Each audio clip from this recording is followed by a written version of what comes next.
Bonsoir à tous et bonsoir à tous, c'est ravi de vous retrouver pour ce nouveau numéro de Entre l'encre et les mots ce soir en compagnie de toute la team. Bonsoir les filles. Bonsoir. Bonsoir, tu vas bien? Merci à vous d'être là ce soir pour ce nouveau numéro, on le rappelle, moi spécial rédactive en compagnie de André Dankesi qui va venir nous présenter, Sonia, son livre Comme des pianos désaccordés. Sonia, qu'est-ce que tu peux nous dire sur ce livre? Comment je pourrais dire? C'est une petite musique sympathique à l'oreille et à l'œil. On a la partition devant nous et on n'a plus qu'à se laisser guider pour la lire. Eh ben écoute, dans l'impatience de t'écouter d'ici quelques instants, nous aurons bien entendu la chance d'avoir donc l'extrait de Marie qui viendra nous lire un extrait de ce livre qui encore une fois on s'excuse de ne pas être là et qui ne sera pas avec nous pendant quelques temps, mais voilà, on l'embrasse. En tout cas, on pense très très fort à elle. Et on aura également Séraphine qui nous fera le portrait donc de notre cher ami André. Séraphine, qu'est-ce que tu peux nous dire sur André avant de le mettre sur le grill? André, encore une jeune plume de rédactive, j'ai envie de dire, parce que, jeune parce qu'en plus c'est vraiment un grand gamin, c'est un bonbon cet homme, il est gentil comme tout, il est c'est ouais, c'est un homme absolument adorable et qu'on est vraiment, hyper content d'accueillir dans la famille, il est voilà, il en est un digne représentant. Eh ben merci à toi. Donc on le rappelle, c'est un mois spécial rédactive. Nous sommes en direct sur Facebook et YouTube. N'hésitez pas à poser toutes vos questions à André Dankesi qui est avec nous pendant 1 heure et demie. Tout de suite, je vous propose d'accueillir André Dankesi.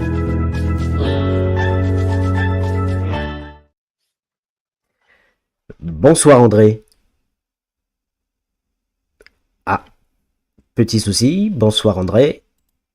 André qui a coupé son micro. Eh ben bravo André. Voilà André. Bonsoir André. André, nous t'entendons, hein, nous Bonsoir t'écoutons. Florian, bonsoir à Ah toutes et à voilà, tous. c'est parfait. Ne Ah, vous inquiétez d'accord, pas, oui, c'est les tu aléas du m'entends? direct. Tout va bien. Mais je t'entends très bien. C'est les aléas du direct, tout va bien. En tout cas, merci à toi d'être là. Donc, on l'a dit pour nous Ah présenter oui, donc ton livre Comme des pianos désaccordés aux ok. éditions rédactives. Avant toute chose, comment vas-tu? Eh bien, écoute, je vais on ne peut mieux, vraiment. Je suis très à l'aise, je suis chez moi, à côté de ma bibliothèque, à côté de mes livres, à côté de ma chair et tendre, donc Oh, je suis un homme heureux. eh ben écoute, nous sommes heureux également de te recevoir ce soir. Donc je remercie toutes les personnes qui sont là. Je vois que Tali est là, Maëlys, Hélène, Dominique, Joël. Voilà, merci à tous d'être là. Tu connais le principe de l'émission. Tout le monde va poser des questions en commentaire, que ce soit sur Facebook ou sur YouTube. Le but du jeu, bah, c'est d'y répondre. Mais avant toute chose, est-ce que tu peux te présenter, nous dire qui est André Dankesi?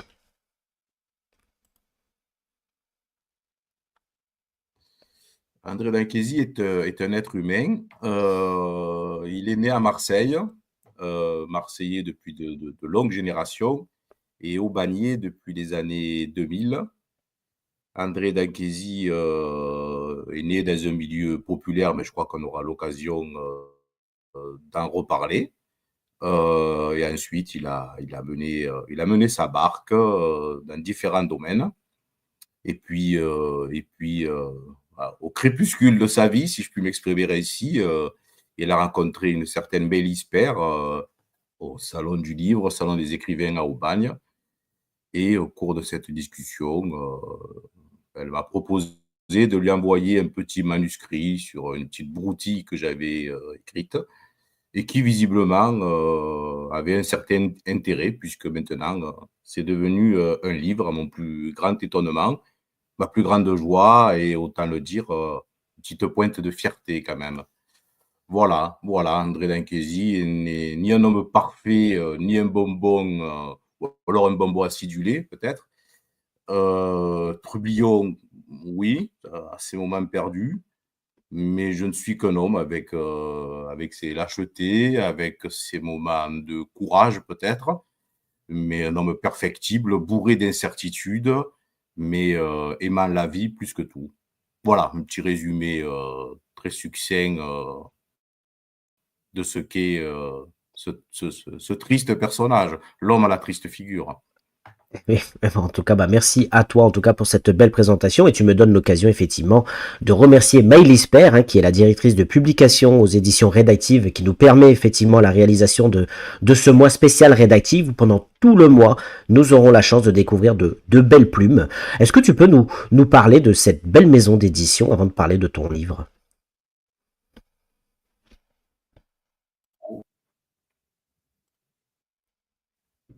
Alors, visiblement, il y a un décalage dans le son. André, est-ce que tu m'entends? André. Oui. Là, ça y est, je te t'entends à Voilà, c'est nouveau. bon. Ah, visiblement. Et c'est vrai il y a pas mal de vent aujourd'hui dans le sud. Ah, André est... Ah, bon, écoutez, c'est pas grave. On va revenir. Je vais juste refaire revenir les membres de l'équipe qui sont là, très assidus. Séraphine, très concentrée. Oui, je te vois très concentrée. Ah bah oui, bien sûr. Voilà, voilà, c'est qu'il y a pas mal de vent ce soir, donc effectivement, voilà, il se peut qu'il y ait quelques petites coupures au niveau d'internet, mais voilà, vous inquiétez pas, on est sur le coup. Donc on disait effectivement qu'on reçoit des auteurs de la maison rédactive sur l'ensemble du mois. Donc voilà, n'hésitez pas, abonnez-vous à la chaîne YouTube, abonnez-vous sur la page Facebook pour avoir les notifications lors des débuts du live. Et je vois que André est de retour. Hop, André, est-ce que tu nous entends?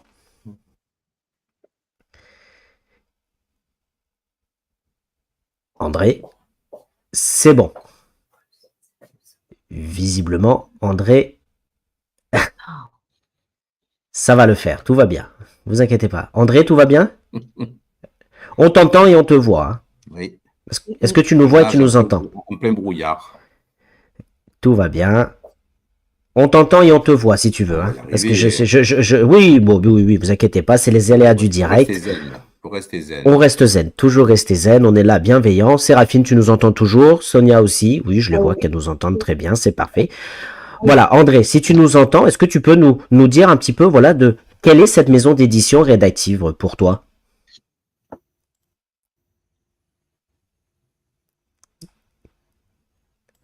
Ah, visiblement, les soucis de Je connexion n'ai viennent de malheureusement pas chez entendu ta André. question, Florian. Non, pas de problème. Je demandais effectivement si tu pouvais nous parler de cette maison Ah, d'édition, là, les je éditions t'entends. rédactives. Voilà, très bien. Est-ce que tu peux nous présenter la maison d'édition rédactive? Ah, ça, c'est une question à laquelle je ne m'attendais pas. Ben, je ne la connaissais pas, pour ne rien te cacher. Et donc, comme je l'ai dit tout à l'heure, j'ai fait la connaissance de Mélisse Père, la responsable. Donc, j'ai compris que c'était une maison d'édition à caractère régional. Voilà. Et surtout, ce qu'il y a de plus important, c'est que Mélisse et son équipe sont déjà absolument formidables, qui donnent la chance à des gens comme moi, qui ne sont pas des écrivains confirmés, loin s'en faut, de pouvoir écrire, si tant est que le texte, bien sûr, est à ses yeux un certain intérêt. Et c'est ce qui s'est passé. Donc, ne serait-ce que pour ça, Rédactive est une maison qui gagne à être connue, à se développer, parce que Mélisse Père est une personne vraiment formidable, qui a le cœur sur la main. Je ne dis pas ça pour lui faire de la publicité. Mon livre est sorti, donc je n'ai pas d'intérêt particulier à le faire. Mais je me suis toujours bien entendu avec Mélisse. On a toujours eu de très bons rapports. Et c'est formidable de rencontrer des gens comme ça, parce que grâce à elle, j'ai pu rencontrer d'autres, notamment toi, Florian, et d'autres encore, d'autres auteurs. Je découvre un monde qui m'était totalement inconnu. Je n'avais aucun a priori, et j'avoue que je crois que je suis tombé sur une sacrée maison d'édition, quoi. Eh ben, en tout cas, merci à toi et je rejoins le commentaire de Maïs qui dit c'est juste que vous ne savez pas que vous êtes des écrivains quand vous me rencontrez. Voilà. Donc encore une fois, merci à Maëlys Père, on le rappelle, directrice de publication de cette belle maison d'édition rédactive basée à Rousset, qui met du cœur à l'ouvrage. On l'a dit en introduction de cette émission, tu es avec nous pour nous parler de ce livre Comme des pianos désaccordés aux éditions rédactives. Mais avant toute chose, est-ce que tu peux nous dire comment tu t'es lancé dans l'écriture? Pourquoi André Dancasi s'est dit un jour, bah tiens, je vais écrire un livre, et en plus on aura l'occasion d'en parler, c'est un recueil de novellas. J'ai bien retenu. Voilà. Très bien, bravo. Magnifique. J'ai presque plus rien à dire. En fait, j'écris depuis. Bon, c'est très banal, hein, ce que je vais vous raconter très rapidement, mais j'écris depuis très longtemps. J'ai presque envie de dire depuis toujours. voilà, j'ai écrit pas mal de choses, de la poésie notamment, ça me plaisait beaucoup. J'ai eu la chance, je le raconte dans le livre, de rencontrer un prof de français au lycée qui m'a ouvert les yeux, l'esprit et tant d'autres choses, notamment dans le domaine de la littérature. Et donc, grâce à lui, j'ai pu véritablement découvrir les livres et cela m'a évidemment énormément apporté. Voilà, j'ai continué en parallèle à écrire des broutilles, des petites nouvelles, des tentatives de romans et que sais-je encore. Et puis, voilà, et un beau jour, j'ai réussi à en terminer un parce que c'était ma grande difficulté, c'était de le terminer. Je suis pas un bourreau de travail. Puis voilà, je l'ai présenté à notre chère et tendre Mélisse qui visiblement lui a trouvé un intérêt. Alors, j'ai entendu qu'elle a dit que nous étions des écrivains sans le savoir. En ce qui me concerne, je me garderai bien de dire que je suis un écrivain. Je suis un être humain qui prend un stylo et qui écrit des mots les uns après les autres. Après, les écrivains, voilà, on sait ce que c'est qu'être un écrivain, c'est un métier. Je ne vais pas me prendre pour ce que je ne suis pas. Voilà, j'écris des choses qui, je l'espère, plairont à certains et déplairont à d'autres, mais c'est la vie, c'est très bien ainsi. D'accord. Voilà le Alors, parcours, en je, résumé. je, je, je rectifie, effectivement, ce n'est pas un recueil, c'est une novella. Justement, est-ce que tu peux nous dire quelle est la genèse de ce texte, justement? Ah, bah décidément. André, tout se passe bien. Comme a dit Tali, hein, c'est les charmes du direct. Voilà. C'est bon, tu es de retour avec nous. Effectivement, dès que j'entends une bourrasque qui passe, je sens que ton Absolument, image est fiche. absolument. C'est Tout va charmant. bien. Voilà, donc tout va bien. Est-ce que tu peux nous dire de quoi parle justement Bon. ce texte?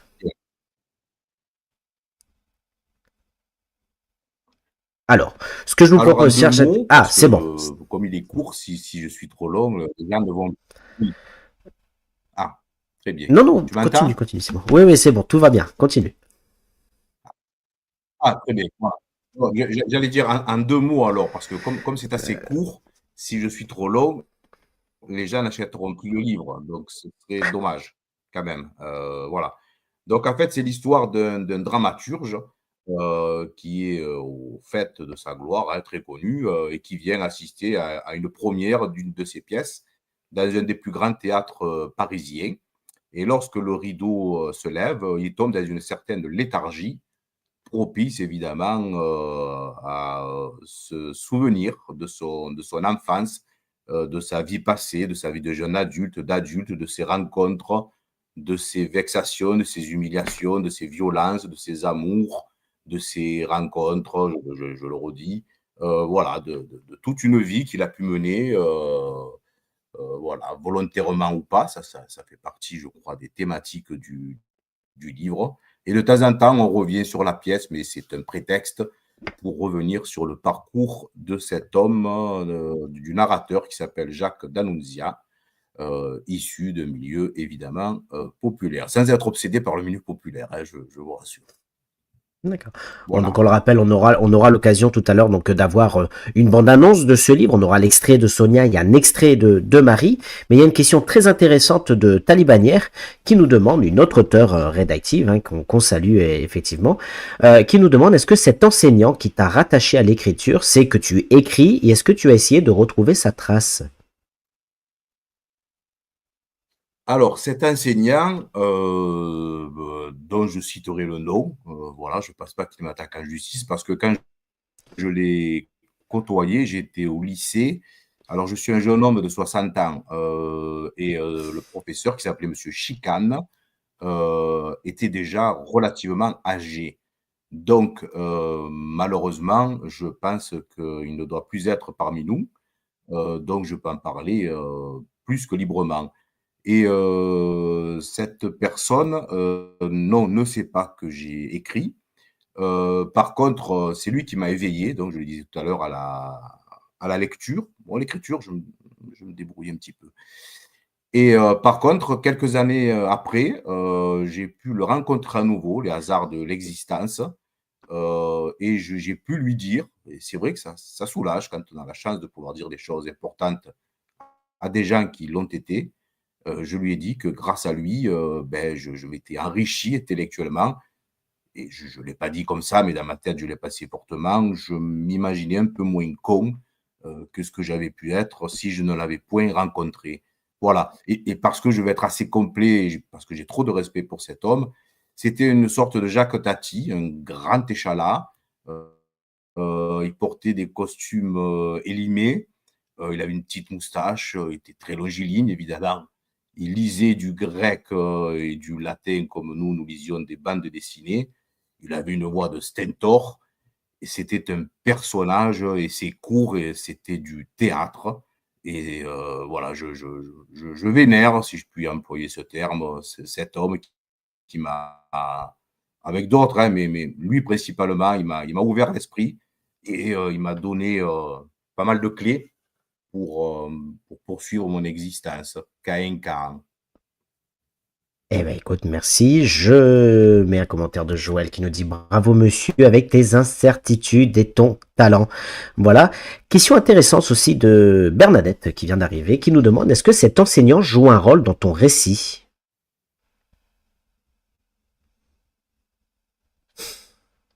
J'y fais une petite référence de mémoire, comme je perds un peu la mémoire, donc j'en parle, oui, j'en parle dans le livre, c'est le moins que je puisse faire pour, pardon, pour cet homme. Voilà. Dans la vie, on a quelques fois, pas toujours, la chance de rencontrer des gens qui comptent.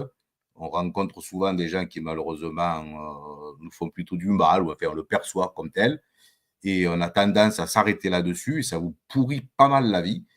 Et lorsqu'on a la chance de rencontrer des gens d'une telle valeur, on les garde précieusement au fond de son cœur. Ce soir, je le partage. C'est quelque part lui rendre hommage aussi. Et je pense qu'il vaut mieux s'arrêter sur des gens comme ça, bon, je le dis maintenant à 60 ans, hein, que plutôt perdre son temps, c'est un appel que je lance, très solennel, que de perdre son temps à en vouloir à des gens qui ne vous aiment pas, qui ne vous apprécient pas, et quoi que vous fassiez, vous n'obtiendrez jamais leur amour. Donc, il vaut mieux les laisser de côté. Tournez-vous vers les gens qui ont de l'intérêt pour vous, en tout cas qui le manifestent, et la vie quand même un petit peu plus facile à vivre. Eh ben écoute, on est début février, c'est encore le temps de prendre de bonnes résolutions, et ça, ce sera une très bonne résolution pour les personnes qui nous écoutent. Bouchard, bonsoir Florian, bonsoir tout le monde, j'arrive. Bonsoir à vous, merci à vous d'être là, ça fait plaisir de vous voir. Installez-vous convenablement, on le rappelle, qu'on est sur le mois rédactive et que ce soir on reçoit donc André Danchesi pour son livre Comme des pianos désaccordés. On l'a vu tout à l'heure, c'est une novella. Avant de je vois là, le commentaire, c'est pour ça. Avant de lancer, pardon, oui, Sonia, je te vois rigoler. Avant de lancer la bande-annonce, est-ce que tu peux nous dire qu'est-ce que c'est une novella? Et je remercie la personne pour son commentaire. Alors, une novella, bon, je me suis un petit peu renseigné, puis Maëlys m'en avait rapidement parlé. Si j'ai bien compris, je parle sous le contrôle de Maëlys qui doit écouter ça avec une grande attention. En fait, ça se situe entre la nouvelle et le roman. Donc moi, ma traduction, c'est que c'est pas aussi épais qu'un roman, mais ça peut être un petit peu plus épais qu'une nouvelle. Donc c'est un peu entre les deux. Voilà comment je le situe de façon technique, la novella. Voilà. D'accord, ben écoute, merci à toi. Complètement à côté, hein, mais... Eh ben écoute, si Maëlys veut nous apporter une précision, je sais que on a eu l'occasion de faire une conférence à la Madeleine de Marcel. Non, elle nous dit c'est tout à fait ça. Donc voilà, on a eu l'occasion effectivement de faire une conférence à la Madeleine de Marcel qu'on peut retrouver effectivement sur la chaîne YouTube. Hein, donc n'hésitez pas, comme toutes les rediffusions de ces lives, où effectivement on avait reçu la maison rédactive, où vous étiez venu présenter justement votre novella, enfin ta novella. Pas mal de questions qui arrivent, mais j'aimerais avant qu'on reçoive Sonia Robinard, Sonia Toucourt pour les intimes, pour la chronique. Oui. Oui. Ah, visiblement, Sonia t'a fait bugger André. Je te remets en coulisses. André, non mais la connexion arrive, on le rappelle, on est suite à quelques bourrasques. Il y a un peu de zef, comme on dit en Bretagne, chère Sonia. Voilà, André est revenu. Tout va bien. André, est-ce que tu nous entends? Ah, voilà. Tout va bien. On est sage. Dès qu'on voit que tu t'absentes, on reste calme, on s'énerve pas. Tout va bien. Oui, je vous entends, je vois. Alors, Dino, je disais juste avant de lancer... Voilà, eh bien, écoute, ce que je te propose, c'est de lancer la chronique de Sonia. Mais avant toute chose, je voudrais qu'on regarde cette bande-annonce donc, de ce livre, Comme des panneaux désaccordés.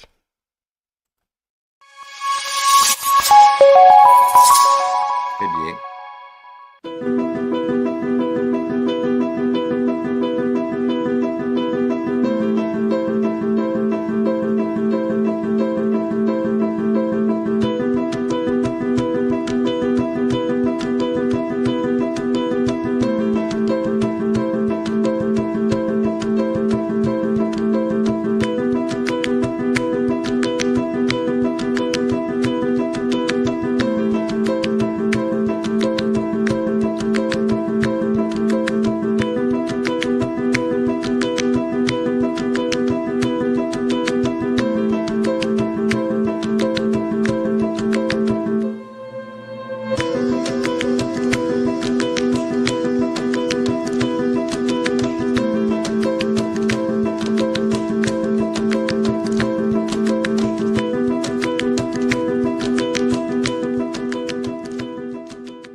Comme des pianos désaccordés aux éditions rédactives, hop, de André Danchesi, voilà, qui est avec nous ce soir. Sonia, nous allons pouvoir donc écouter ta chronique.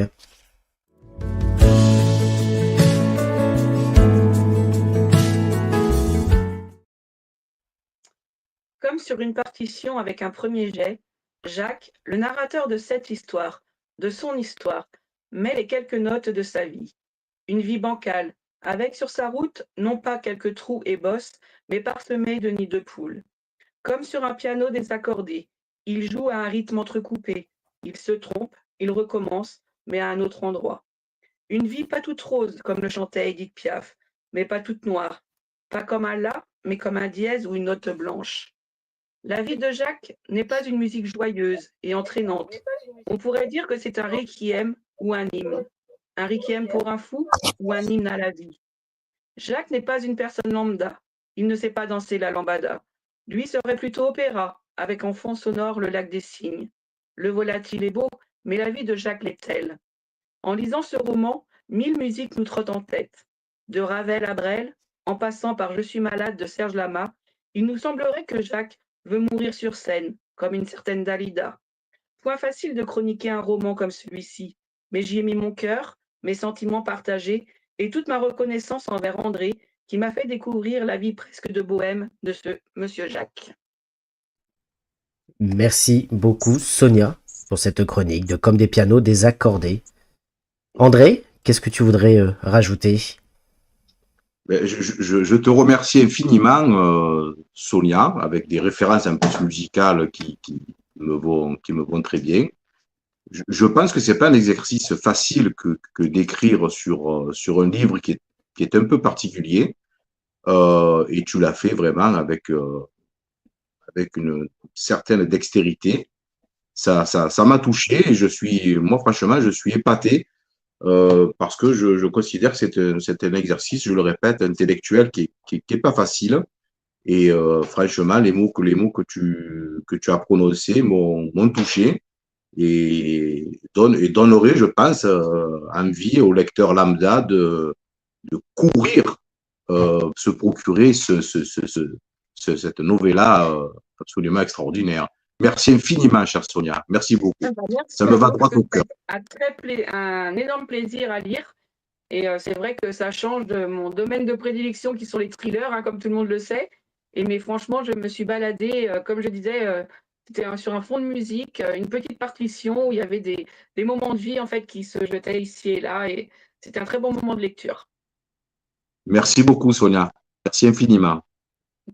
Merci beaucoup, Sonia. Et Sonia, je te dis le commentaire de Mélisse qui nous dit très belle chronique, Sonia, parmi les plus belles et les plus réussies. Vraiment, bravo à toi. Voilà, merci à toi, Sonia. Merci. C'est Florian, quand on a un bon sujet et un bon livre, j'ai presque envie de dire qu'on est presque obligé de faire une belle chronique.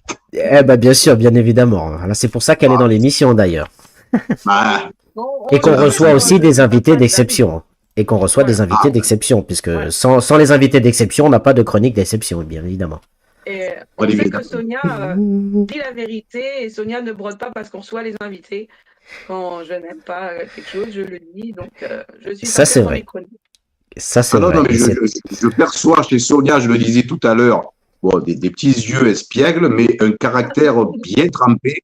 Et ça, ce n'est pas fait pour me déplaire. Ce n'est pas fait pour me déplaire du tout. Je ne suis pas bretonne pour rien. Ah, Euh, moi, je suis Marseillais, Italien, Maltais et Tunisien. Donc, ça fait un petit Eh ben mélange. voilà, Voilà. effectivement. Eh ben en tout cas, on passe un très bon moment et puis on rappelle effectivement que tu es avec nous pour les personnes qui nous rejoignent pour nous parler de ce livre Comme des pianos désaccordés dans le cadre du mois Rédactive. Voilà, cette belle maison d'édition qui met du cœur à l'ouvrage basée à Rousset. Pas mal de questions qui arrivent. Alors, hop, on va essayer de les reprendre dans l'ordre. Dominique Guénin, auteur aussi de Rédactive, à qui on fait de très très gros bisous et promis, je t'appelle. Dominique, est-ce que tu te sens d'écrire un roman maintenant, après avoir écrit une novella? C'est la question que je redoutais, n'est-ce pas? Honnêtement, encore aujourd'hui, et ça m'a traversé pendant de longues années, j'ai souvent entamé des romans, j'ai des fois écrit pas mal de pages, mais pour moi, hein, c'est très fastidieux, c'est très fastidieux.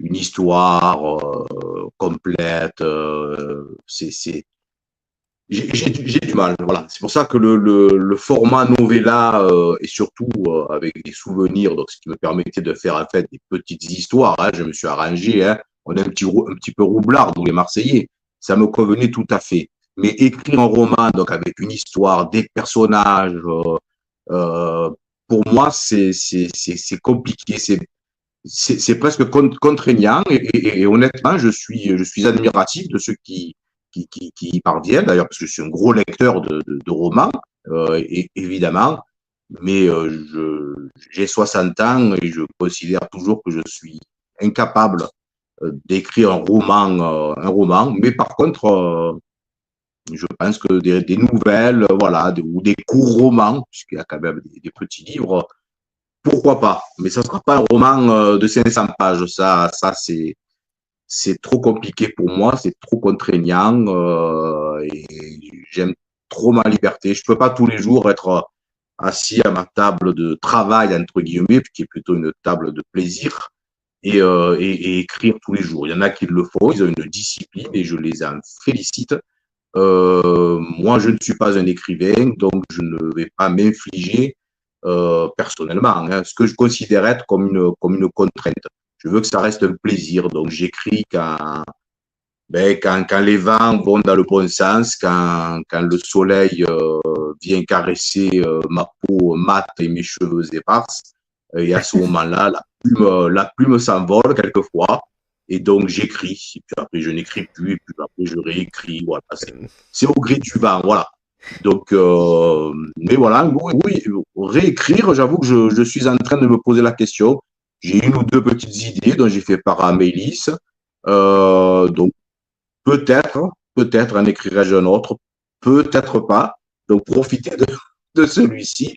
Bon, Lampedusa avait écrit Le Guépard. Hein. Je ne crois pas que comme des pianos désaccordés, ait la même trajectoire que Le Guépard, quoique le pauvre Lampedusa, comme vous le savez, est décédé sans avoir vu son livre paraître. Donc, moi, déjà, il est paru, mais je doute fort d'en vendre autant d'exemplaires. Puis bon, Le Guépard, c'est quand même Le Guépard, n'est-ce pas? Voilà, donc peut-être un autre roman, peut-être. Mais il sera petit, il sera petit. En tout cas, Dominique qui nous dit on adore ton humour. Voilà, donc merci à toi. Et il y a Maëlys qui dit attention André, à ce que tu dis. Arrête de dire que mes auteurs ne sont pas des écrivains. Tous les auteurs de Rédactive sont des écrivains. Voilà, Attention, promis. attention. Mais monsieur le procureur, excusez-moi, là nous avons une sorte de casus belli avec Mélisse. Ma chère Mélisse, je ne crois pas avoir dit, on réécoutera, hein, que les écrivains de rédaction n'étaient pas, voilà, que ceux qui écrivaient n'étaient pas des écrivains. Non, ce sont des écrivains et de grands talents. Alors je peux m'expliquer très rapidement là-dessus, mais je peux être sérieux de temps en temps. Je ne me considère pas comme écrivain parce que bon, c'est mon premier livre, j'ai 60 ans. C'est un métier, paraît-il, enfin pas paraît-il, d'être écrivain. Pour moi, ça ne peut pas être un métier, donc déjà, il y a un petit schisme qui s'installe. Donc voilà, c'est le terme écrivain. Alors après, on peut trouver des synonymes, hein, un auteur de mots, un faiseur de mots, un jongleur de mots. Voilà, c'est un peu plus poétique, c'est un côté un peu plus baladin et ménestrel qui me convient davantage, mais ça m'est personnel. Voilà, Mm. mais en rédactive, il y a des écrivains de qualité qui sont nettement supérieurs aux miennes.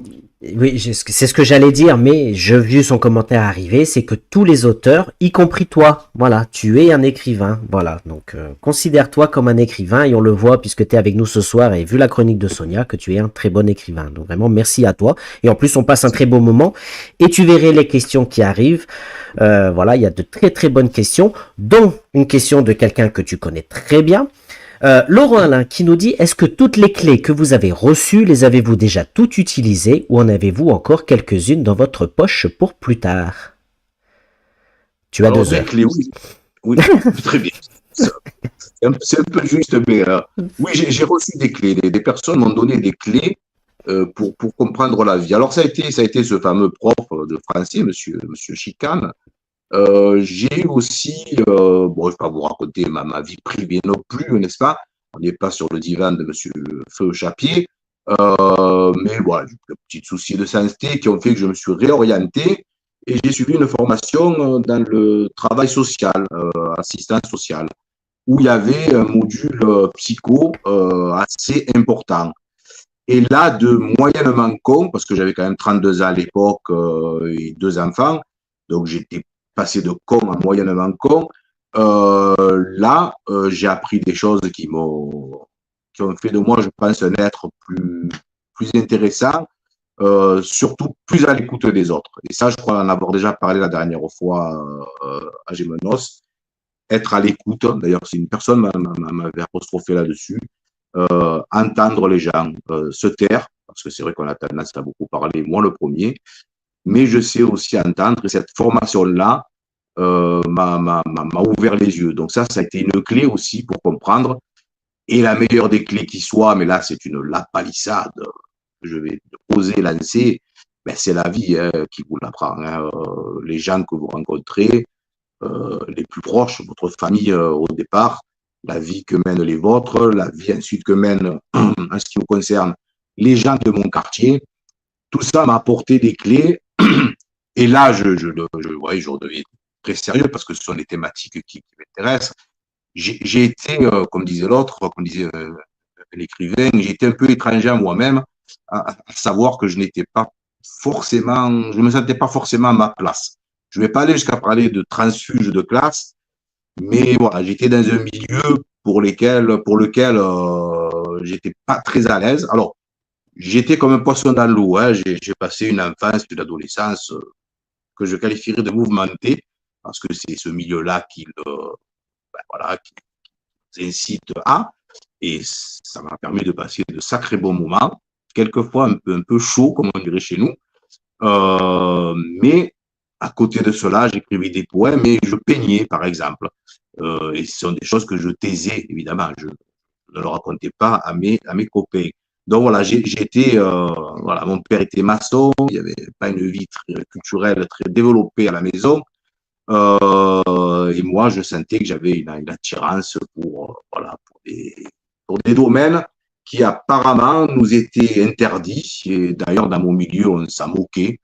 On ne parlait pas d'opéra, on ne parlait pas de musique classique, on ne parlait pas de théâtre, etc. C'était la télévision, le football, l'OM, le Ricard et le Tiercé. Je résume. Donc voilà, bon, je ne regrette pas, mais je ne me sentais pas particulier. Enfin, j'avais besoin de respirer, j'avais besoin d'ouvrir grandes les fenêtres. Et les personnes que j'ai rencontrées, ces clés, hein, voilà, qui m'ont aidé. Mon tempérament ont fait que dès l'adolescence, oui, j'ai ouvert très grandes les fenêtres. Quelquefois, je les ai ouvertes peut-être un peu trop grandement. Puis il y a le retour de bâton de toute façon, hein, voilà. Mais ça, voilà, il fallait que j'aille voir dehors ce qui se passait. Et ça D'accord. m'a beaucoup appris. Ah, tu D'accord, m'as bah dû faire des merci. réponses longues, je fais des réponses longues. Moi, je m'adapte. J'ai pas dit Si c'est ça. trop long, je Attention. raccourcis, hein. Non, non, il n'y a pas de souci, tout va bien, c'est ton émission, prends le temps qu'il faut, et en plus c'est intéressant, parce qu'il y a pas mal de questions intéressantes qui reviennent, puisque justement tu es avec nous pour nous présenter comme des pianos désaccordés. Il y a une question d'une personne qu'il faut que je te la montre, d'un certain Robert Dank, qui nous dit quand est-ce que, mon frère, tu prendras conscience que tu es un écrivain? Alors, Robert Dank, comme vous l'avez bien compris, c'est mon frère. Robert Dankesi, n'est-ce pas? Mon aîné qui doit m'écouter d'ailleurs, c'est assez. Quelle émission tu fais, Florian? Quand on débriefera, tu vas y avoir droit. Non, parce que là, voilà, vous devinez aisément que je suis ému, parce que c'est mon frère, voilà. Et un frère, ça ne se remplace pas, évidemment. Et chaque fois que j'ai écrit, chaque fois, il m'a jamais lâché. Il m'a toujours dit, continue, écris, c'est bien, vas-y, il me donnait des conseils parce que c'est un énorme lecteur depuis toujours. Lui, il n'a pas rencontré de prof particulier. C'est un énorme lecteur, c'est une personne formidable et il m'a jamais lâché. Alors que moi, j'ai lâché beaucoup de bouquins, moi. Et pour cette nouvelle-là, il a été derrière moi, mais sinon, je crois que j'y serais jamais arrivé.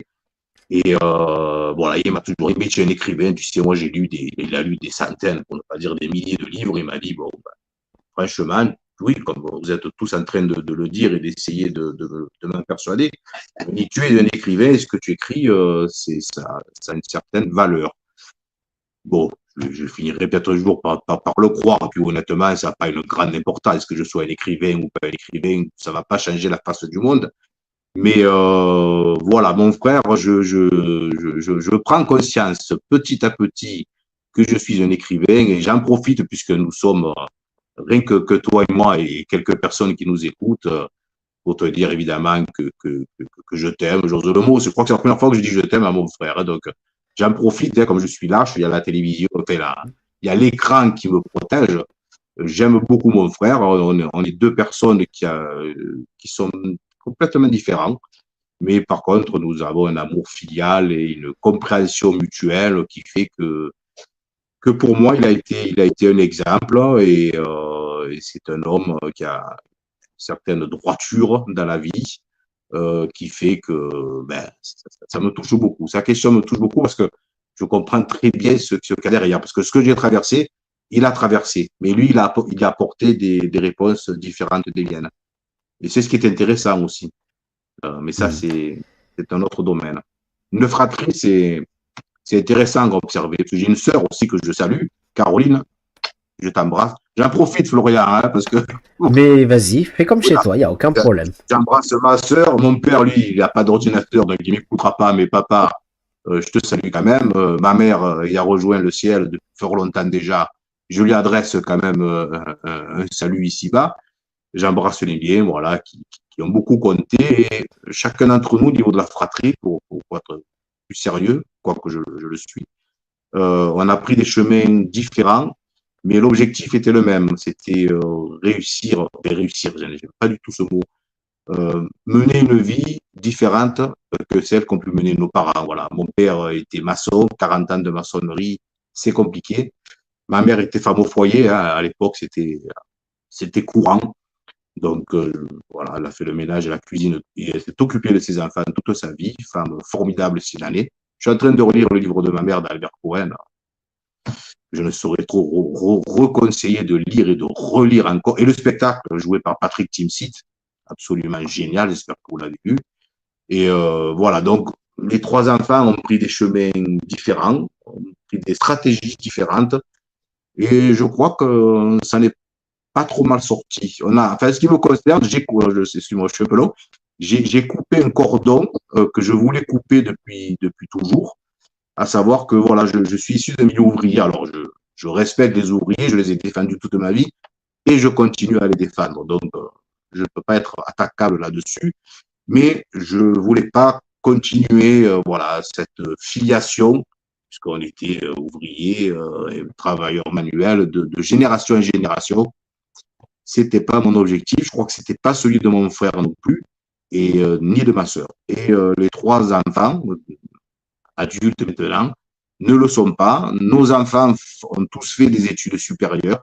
Donc, il y avait une volonté farouche de sortir de milieu, non pas que nous en avions honte, au contraire, je le répète, nous le défendons, mais nous avons compris au fil des années que si nous voulons nous ouvrir intellectuellement, avoir droit nous aussi à des plaisirs, ne serait-ce que d'ouvrir la porte d'un théâtre, par exemple, il fallait cravacher peut-être un peu plus que les autres, il fallait oser, et puis à notre manière, on l'a fait. Et quand on se rencontre, on parle cinéma, on parle théâtre, on parle de beaucoup de choses. Et on a rompu avec l'Olympique de Marseille, que j'adore, au passage, évidemment, mais avec les clichés d'un milieu ouvrier. Voilà. Eh ben, merci à toi pour ce moment d'émotion et d'avoir parlé avec le cœur. C'est ce qu'on aime dans cette émission aussi, de recevoir les auteurs. C'est pour ça que ça s'appelle comme ça, hein. Entre l'encre et les mots. Et ben voilà, il y a qui? Il y a André Danchesi qui parle avec le cœur et vraiment merci à toi. Il y a juste Sonia qui voulait rajouter quelque chose puisqu'on rappelle que tu es avec nous pour ce livre, comme des pianos désaccordés aux éditions Rédactives. Sonia, qu'est-ce que tu voudrais rajouter? Non, j'avais mis donc dans le petit chat privé que je rejoignais son frère et que André est un grand écrivain pour moi. Il sait jouer avec les mots et je continue sur le thème de la musique et voilà, il a écrit une partition qu'il faut absolument lire. Eh ben, merci beaucoup, Sonia. C'est très touchant. Voilà. Merci. Eh ben, merci à toi, Sonia, et merci à toi, André, pour ce moment. Sonia, reste avec nous puisqu'il y a pas mal de questions là qui arrivent concernant donc ce livre. Marois qui est avec nous, bonsoir, qui nous dit c'est un choix original que de mettre en scène un personnage dramaturge. Pourquoi ce choix? La vie est-elle une éternelle représentation? Très bonne question de la part de Marois. Oui, je la connais. Valérie. Oui, absolument. Personne que j'apprécie énormément. Alors, j'ai éduqué mes enfants à ma manière et je leur ai dit, j'en ai 3, que je salue aussi d'ailleurs, hein, ma chère Licia, ma fille aînée, mon fils Hugo, avec un H, Victor, je te salue, et Giuliano, voilà, on n'est pas italien pour rien, G-I-U, attention à ne pas se tromper. Et je leur ai dit, à un moment que je jugeais opportun, je leur ai dit, la vie est une... C'est pas moi qui l'ai dit, hein, évidemment. Moi, je suis une éponge, hein, voilà. Que la vie est une pièce de théâtre, donc nous sommes des comédiens. Essayons de jouer du mieux possible notre rôle, parce que la vie, par définition, est éphémère. Qu'elle dure 3 ans ou 103, c'est une poussière, hein, c'est un grain de sable. Donc, essayons, voilà, d'essayer de parler le plus correctement possible, d'avoir de l'humour, parce que l'humour, c'est pas être troubadour et voilà, et être quelqu'un qui est un pitre, voilà. Après, les gens peuvent penser que vous êtes un pitre, moi, ça me va très bien. Mais l'humour, c'est quelque chose, ouais, ça ferait l'objet d'un autre débat. Oui, donc, la vie est une représentation, oui, effectivement, la vie est une représentation, la vie est absurde. Là, j'espère que nous en parlerons ce soir, puisque vous le savez, toi tu le sais, Florian, c'est un thème qui m'est cher, la théorie, la thèse de l'absurde chère à Albert Camus, que je vénère, évidemment, et j'adhère totalement à sa théorie, et à celle aussi, alors là, allons-y, un petit côté revendicatif, d'Achille Mbembe, qui dit en substance que, en fait, le hasard, enfin, notre naissance n'est qu'un hasard, finalement. Donc, j'aurais pu être sénégalais, chinois, norvégien et que sais-je encore. Donc, c'est pour ça que le racisme, c'est quelque chose que je n'arriverai jamais à comprendre. Parce que on a eu 2 personnes qui ont fait l'amour, excusez-moi, c'est pas très vulgaire, je ne pense pas, à savoir nos parents, nous sommes nés, bon, voilà, il se trouve qu'André Danchesi est né à Marseille, parce que bon, mais j'aurais pu être né, comme toi, Florian, ou d'autres, ailleurs. Alors, d'autres ont une conception autre, hein, et je le respecte. Je suis sur le respect absolu de toutes et de tous.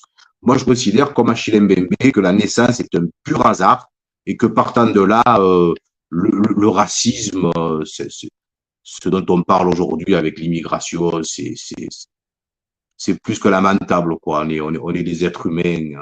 On vit sur une toute petite planète qui résiste encore. Pour combien de temps, je ne sais. Voilà. Et donc, la vie, oui, c'est absurde. La vie est absurde. La vie n'a pas de sens. Ne cherchez pas de sens à la vie, comme le signalait Camus. La vie n'a pas de sens. Acceptez l'absurde. Vivez. Et voilà. Et c'est un peu le thème du livre. Hein. Le héros, Jacques d'Annunzia, en fait, il choisit pas vraiment. Il fait pas de choix. Il se laisse bercer par les rencontres. Alors, il ose, il casse, mais est-ce vraiment lui qui choisit? C'est ce qu'on appelle le déterminisme social. On en parlera peut-être encore, mais ça fera beaucoup de sujets à parler. C'est un peu les thèmes hein, que j'aborde. Le déterminisme social, j'ai beaucoup travaillé là-dessus. Et je me plais à répondre toujours à ceux qui disent non, ça n'existe pas. Celui qui le veut peut s'en sortir. Oui, bien sûr, oui, il y en a quelques-uns qui s'en sortent, c'est très bien. Mais enfin, quand on est issu d'un milieu, quel qu'il soit, parce que ça peut être d'un milieu très bourgeois aussi, évidemment, c'est très, très compliqué. Et je termine mon petit propos. Je recommande vivement, je fais de la publicité, le livre qui commence à dater de Didier Ribon, un sociologue bien connu, issu d'un milieu lui aussi très populaire et homosexuel de surcroît, parce que c'est plus compliqué d'être homosexuel dans une cité populaire, et qui a écrit Retour à Reims. J'espère que je l'ai bien dit, parce qu'en tant que marxiste, je dis souvent Reims, et ça fait énormément rire mes enfants. Retour à Reims de Didier Ribon. Je le conseille à tout le monde. Il y a des clés, par contre. Hein. Il y a des clés. Eh ben écoute, merci à toi en tout cas. Sonia, je profite que tu es là pour te mettre un commentaire de Tali qui est avec nous et qui nous dit: Sonia, tes chroniques sont un vrai cadeau littéraire, elles sont attendues dans cette émission car avec une touche de poésie. Voilà, donc merci Tali. Grâce aux auteurs. Merci Tali, mais c'est grâce aux auteurs que je peux faire mes chroniques et faire ce que j'aime en fait. Voilà, c'est grâce à tous les auteurs et les maisons d'édition et voilà. Eh ben, merci beaucoup Sonia. Donc on le rappelle, et aujourd'hui, c'est la maison rédactive qui est à l'honneur avec sa directrice de publication Maëlys Père, voilà, à qui encore une fois on fait de gros bisous et qu'on remercie pour la découverte de ces magnifiques plumes. Voilà, exactement. Voilà. Merci à toi. Avant d'écouter l'extrait de Marie, il y avait une question intéressante que je voulais te poser tout à l'heure et que je vois qui est ici, de Tali toujours. Dans ton livre, André, y a-t-il un personnage dont tu es le plus attaché? Évidemment. Et je crois que je ne surprendrai personne en disant Ricardo. Voilà. Ricardo, c'est qui existe quelque part, hein, mais après, je ne vais pas dévoiler. Voilà. Il y a effectivement les personnes fictives, non plus fictives que le nom. Ricardo existe. Voilà, ce type de personnage fantasque qui aime la vie, qui discourt sur tel et tel sujet, qui passe d'un sujet à l'autre avec une facilité déconcertante, une joie de vivre. D'ailleurs, il boit hein, au cours de la scène. Peut-être pas du vin blanc, hein, je suis désolé, mais en tout cas, voilà, il lève le coude, il rit, il prend la vie à plein poumon. Et lors de ma courte existence, encore, j'ai 60 ans quand même, j'ai rencontré beaucoup de gens, et j'en connais même peut-être autour de ce soir ici, qui sont là, présents sur le plateau, des gens qui ont de l'humour, qui ont de l'enthousiasme, qui ont de l'empathie envers les autres et qui pour autant vivent des choses difficiles, notamment en matière de santé. Et j'en fais également un petit peu partie. Et ce sont souvent ces gens-là, parce qu'ils vivent justement des moments compliqués, qui trouvent la force et qui se régénèrent en aidant les autres, en les écoutant. Ça peut paraître paradoxal, parce qu'il y a des gens, et on ne va pas les en blâmer, qui, lorsqu'ils souffrent, sont concentrés sur leur souffrance, et ça réduit malheureusement leur univers. Mais d'autres réussissent justement à en faire un atout, et à s'ouvrir encore davantage, et à se libérer des souffrances physiques, et intellectuelle qui vont de pair, grâce justement aux rencontres, aux discussions, et parce qu'on est tous des êtres humains et on a besoin d'empathie, on a besoin de se sentir aimé, d'aimer. Sinon, ben, pourquoi serions-nous sur cette terre? Voilà, de l'amour, on a besoin d'amour, on a besoin de se le dire quelquefois. Ces mots si simples et si durs à dire, surtout avec des gens proches. Parce que quelquefois, il peut être trop tard. Mais enfin, ça, c'est une musique des gens bien entendue. Mais comme je l'ai vécu, voilà. Effectivement, quand on aime les gens, quand on a une vieille maman ou un vieux papa, même si on a des petites rancœurs ou même des grosses rancœurs, à un moment donné, on peut aller taper à la porte et dire ben, papa, je t'aime, quoi.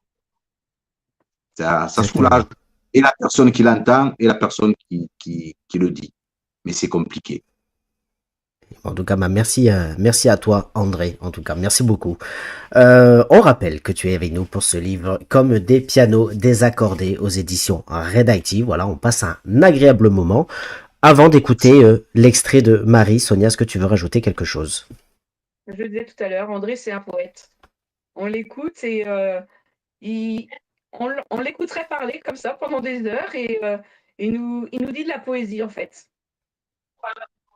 C'est un très beau compliment. Merci, Sonia. Merci beaucoup. Merci. Merci, merci à toi. Il y a pas mal de questions qui arrivent encore, mais avant, je voudrais qu'on écoute cet extrait enregistré par Marie Méran.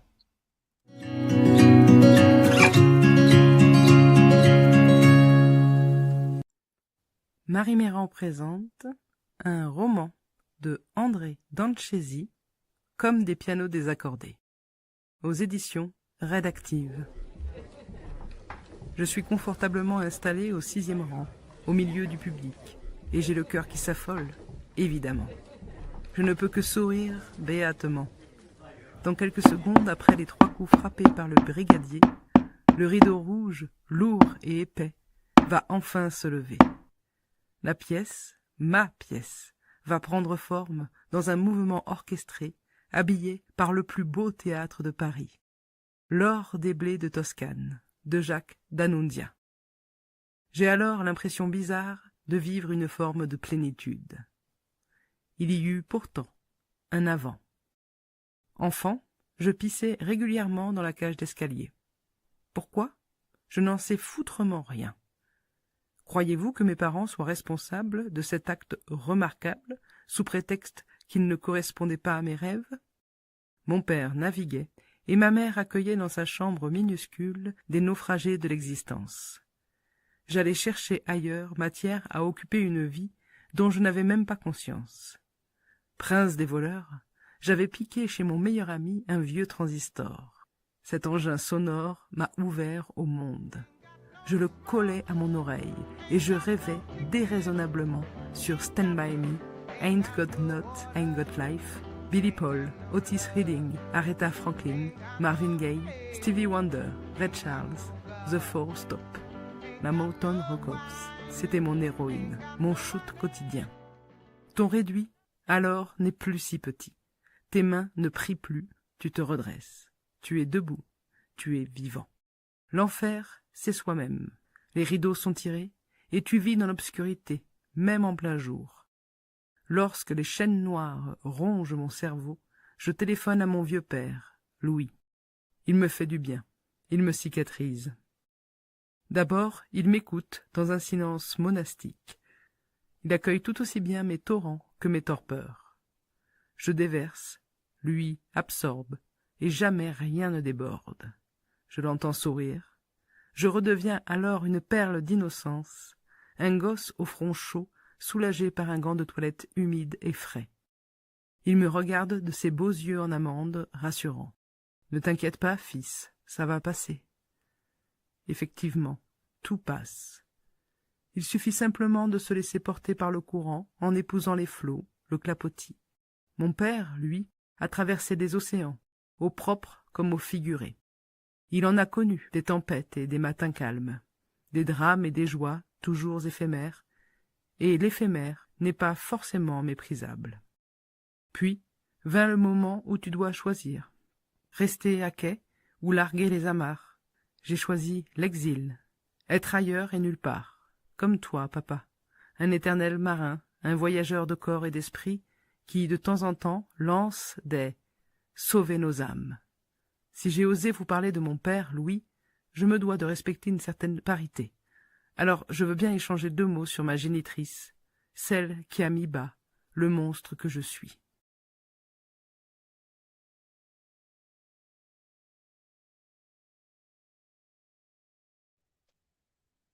Comme des pianos désaccordés de André Danchézy. Encore une fois, désolé pour l'écorche du nom, mais l'extrait avait été enregistré avant qu'on remette les bons prénoms. Donc voilà, toutes nos excuses, mais je te voyais secouer la tête, André, pendant l'extrait. Qu'est-ce que tu voudrais rajouter? C'est une expérience assez. Pour moi, c'est unique, hein, parce que je me lis, je lis d'autres livres exactement. Et là, entendre une personne lire un extrait avec ce talent, hein, vraiment, c'est une diction remarquable. La petite musique qui va bien derrière, tout est bien coordonné. La voix m'a touché, c'est vraiment un très bon travail. J'aime pas le mot travail, parce que c'est pas un travail, c'est une passion, je pense. Écouter ce qu'on a pu écrire, c'est intéressant.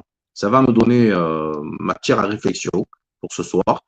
C'est troublant, c'est touchant, et je remercie infiniment la personne qui l'a lu avec une facilité, ça coulait, quoi. Je me demandais qui avait bien pu écrire une telle splendeur. Eh ben, Alors, il paraît que c'est moi. Bon, eh je ben suis le oui. premier. Ouais, je sais pas. Je devrais arrêter un peu la cocaïne parce que ça met dans des états un peu. Eh ben Bon, oui, vraiment c'est bien, magnifique. Merci. c'est bien de toi. Et effectivement, Brigitte Koenig, quel talent et quelle jolie voix. Donc on remercie encore une fois Marie Méran, comédienne dans cette émission, qui nous lit les extraits chaque mercredi et vendredi soir, et à qui on pense très fort ce soir. Voilà, donc merci à toi André, et effectivement tu as vu les commentaires, hein, Maëlys qui nous dit waouh, merci Maëlys, Elisabeth Berido qui nous dit oui André est bien un écrivain, donc voilà, on en a la preuve ce soir, et voilà, et Brigitte qui nous dit quel talent. Voilà, Sonia, est-ce que tu veux rajouter quelque chose sur cet extrait? C'est toujours un plaisir d'écouter Marie, et c'est vrai qu'elle met les mots que les auteurs mettent sur papier, et elle arrive à les faire vivre en les lisant et en faisant ces extraits en fait. Ouais, bah merci, merci à toi. Question intéressante de Dominique, puisqu'on voit effectivement que on rappelle hein, que c'est une novella, et qui te demande, Dominique, qu'y a-t-il de toi dans ta novella, et est-ce que c'est autobiographique, André? Ah, c'est la traditionnelle, enfin, traditionnelle, ça fait vieil écrivain, alors que j'ai fait beaucoup, hein, mais voilà, c'est vrai qu'on entend souvent cette question. Évidemment, je connais pas énormément d'écrivains, mais j'ai lu beaucoup de biographies. Euh, Tous les écrivains mettent une part de leur vie. Faut bien puiser le matériel quelque part. Donc, on met de soi. Après, il faut oser. Après, je ne vais pas vous dire ce soir ce qui est réel et ce qui ne l'est pas. Il y a du fictif, mais bon, ne serait-ce que l'environnement, tout le monde aura bien compris qu'il n'est pas fictif. Après, bon, sur les personnages, oui, c'est un mélange de fiction et de réalité. Mais je pars sur un matériel solide qui a fait de moi l'être monstrueux, hein, ça a été dit, que je suis. Nous sommes tous des monstres, je ne sais plus qui avait dit ça. On est des monstres. Mais c'est pas moche, un monstre, hein. Regardez Shrek. C'est plutôt sympa, hein. Voilà. Soyons monstrueux. De temps en temps, il faut être monstrueux. Quand il y a quelqu'un qui vous fait chier, excusez-moi la vulgarité du propos, on ne trahit pas ses origines, envoyez-le chier, soyez monstrueux, ça fait du bien. Quand il y a une tête de con qui vous met la tête comme ça depuis des années, lâchez-vous. Ça soulage, ça soulage. Croyez-moi, ça soulage. Et c'est l'avantage, c'est peut-être le seul de la vieillesse. C'est quand on arrive à un âge respectable comme le mien, se permet des libertés, c'est extraordinaire. C'est extraordinaire. On n'osait pas quand on était jeune, on était trop respectueux. Je vous en prie, madame, mais après vous, monsieur. Maintenant, le ton change et ça fait du bien. Et ça fait du bien, effectivement. Oh là En tout cas, Claire Dankesi qui est avec nous, qui nous dit bravo à l'écrivain. Voilà, on en parlait c'est tout ma à nièce, l'heure. Merci à vous. c'est la Claire Dankesi, ma petite Claire, qui est la fille de mon frère, que j'adore, gros tempérament, une femme qui parviendra toujours à ses fins. Et c'est un peu la marque de fabrique des Dankesi. Il y a du tempérament. Il y a beaucoup de rire, beaucoup d'humour, beaucoup de second degré. On est conscient de la vie qu'on a menée, mais ça nous a donné une force, une envie de vivre décuplée. Et Claire, ouais, Claire et mes autres, je suis obligé, j'ai parlé de Claire, donc je parle d'Audrey, qui est sa sœur. Mes enfants, j'en ai parlé. Je me dois de parler, sinon je vais me faire tuer, des enfants de ma sœur. Elle a 2 filles, Ludivine et Léa, qui sont absolument magnifiques, 2 belles personnes, remarquables, et je les embrasse tous parce qu'ils constituent ma famille. Et bien sûr, je n'oublie pas ma femme parce que non seulement elle est à mes côtés, je vois qu'elle me fait les gros yeux. Et comme je suis quelqu'un, vous le savez, de lâche, j'ai pas envie de me prendre des coups ce soir. Donc voilà, ma chair est tendre, sans laquelle je sais pas trop ce que je serais devenu. Je le dis avec de l'humour, mais c'est une réalité. La rencontre avec ma femme a changé littéralement ma vie. Non, mais c'est vrai, tu peux rire, Florian, mais c'est Bah vrai. ouais. Vous savez, En tout- la vie Le est rouleau à pâtisserie, je vois bien le petit rouleau à pâtisserie non, à côté non, de non, non, Grégory. je l'ai dit, je l'ai prouvé maintes fois, non. Si je n'avais pas rencontré ma femme, je ne pense pas que je serais là ce soir parmi vous. Eh ben, Vraiment, en non, tout mais c'est cas, une réalité. voilà. Bah, merci en tout cas. Et voilà, et Tali qui nous dit les nièces sont essentielles à nos vies. Voilà. Donc merci, merci C'est à vrai. tous en tout cas d'être avec nous, hein. Je sais, Séraphine, je la vois qui me montre l'heure. On prend un peu le temps parce que vu qu'on a eu des petits soucis de connexion. Ah oui, Voilà, mais oui. vas-y, non, je plaisante, bien évidemment. Donc on rappelle que tu es avec nous pour ce livre Comme des pianos désaccordés aux éditions rédactives, dont Maëlys Père justement nous dit, et moi j'adore commencer à vous connaître à travers vos textes. Ils m'en apprennent souvent beaucoup sur vos valeurs, vos préoccupations, vos envies et vos combats. Voilà, donc encore une belle maison d'édition qui met du cœur à l'ouvrage. Et Maëlys, et vous tous les auteurs, vous en êtes la preuve chaque jour. Pas mal de questions qui arrivent. Est-ce qu'on va réussir à les poser toutes? Je l'espère. L'autobiographie, on l'a parlé. Ah oui, question très importante de Bernadette, hein, et on la recevra en plus mercredi prochain, qui nous dit pourrais-tu nous expliquer le titre de ton récit? Oui, tout à fait.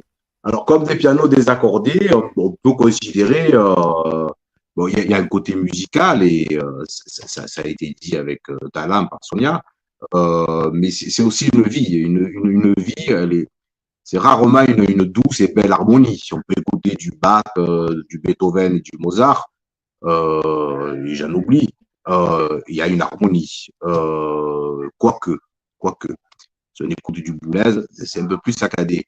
Une vie, tout ça pour dire qu'une vie, elle est rarement accordée. Il y a des hauts, il y a des bas, il y a des drames, il ne faut pas se le cacher, il y a des joies immenses.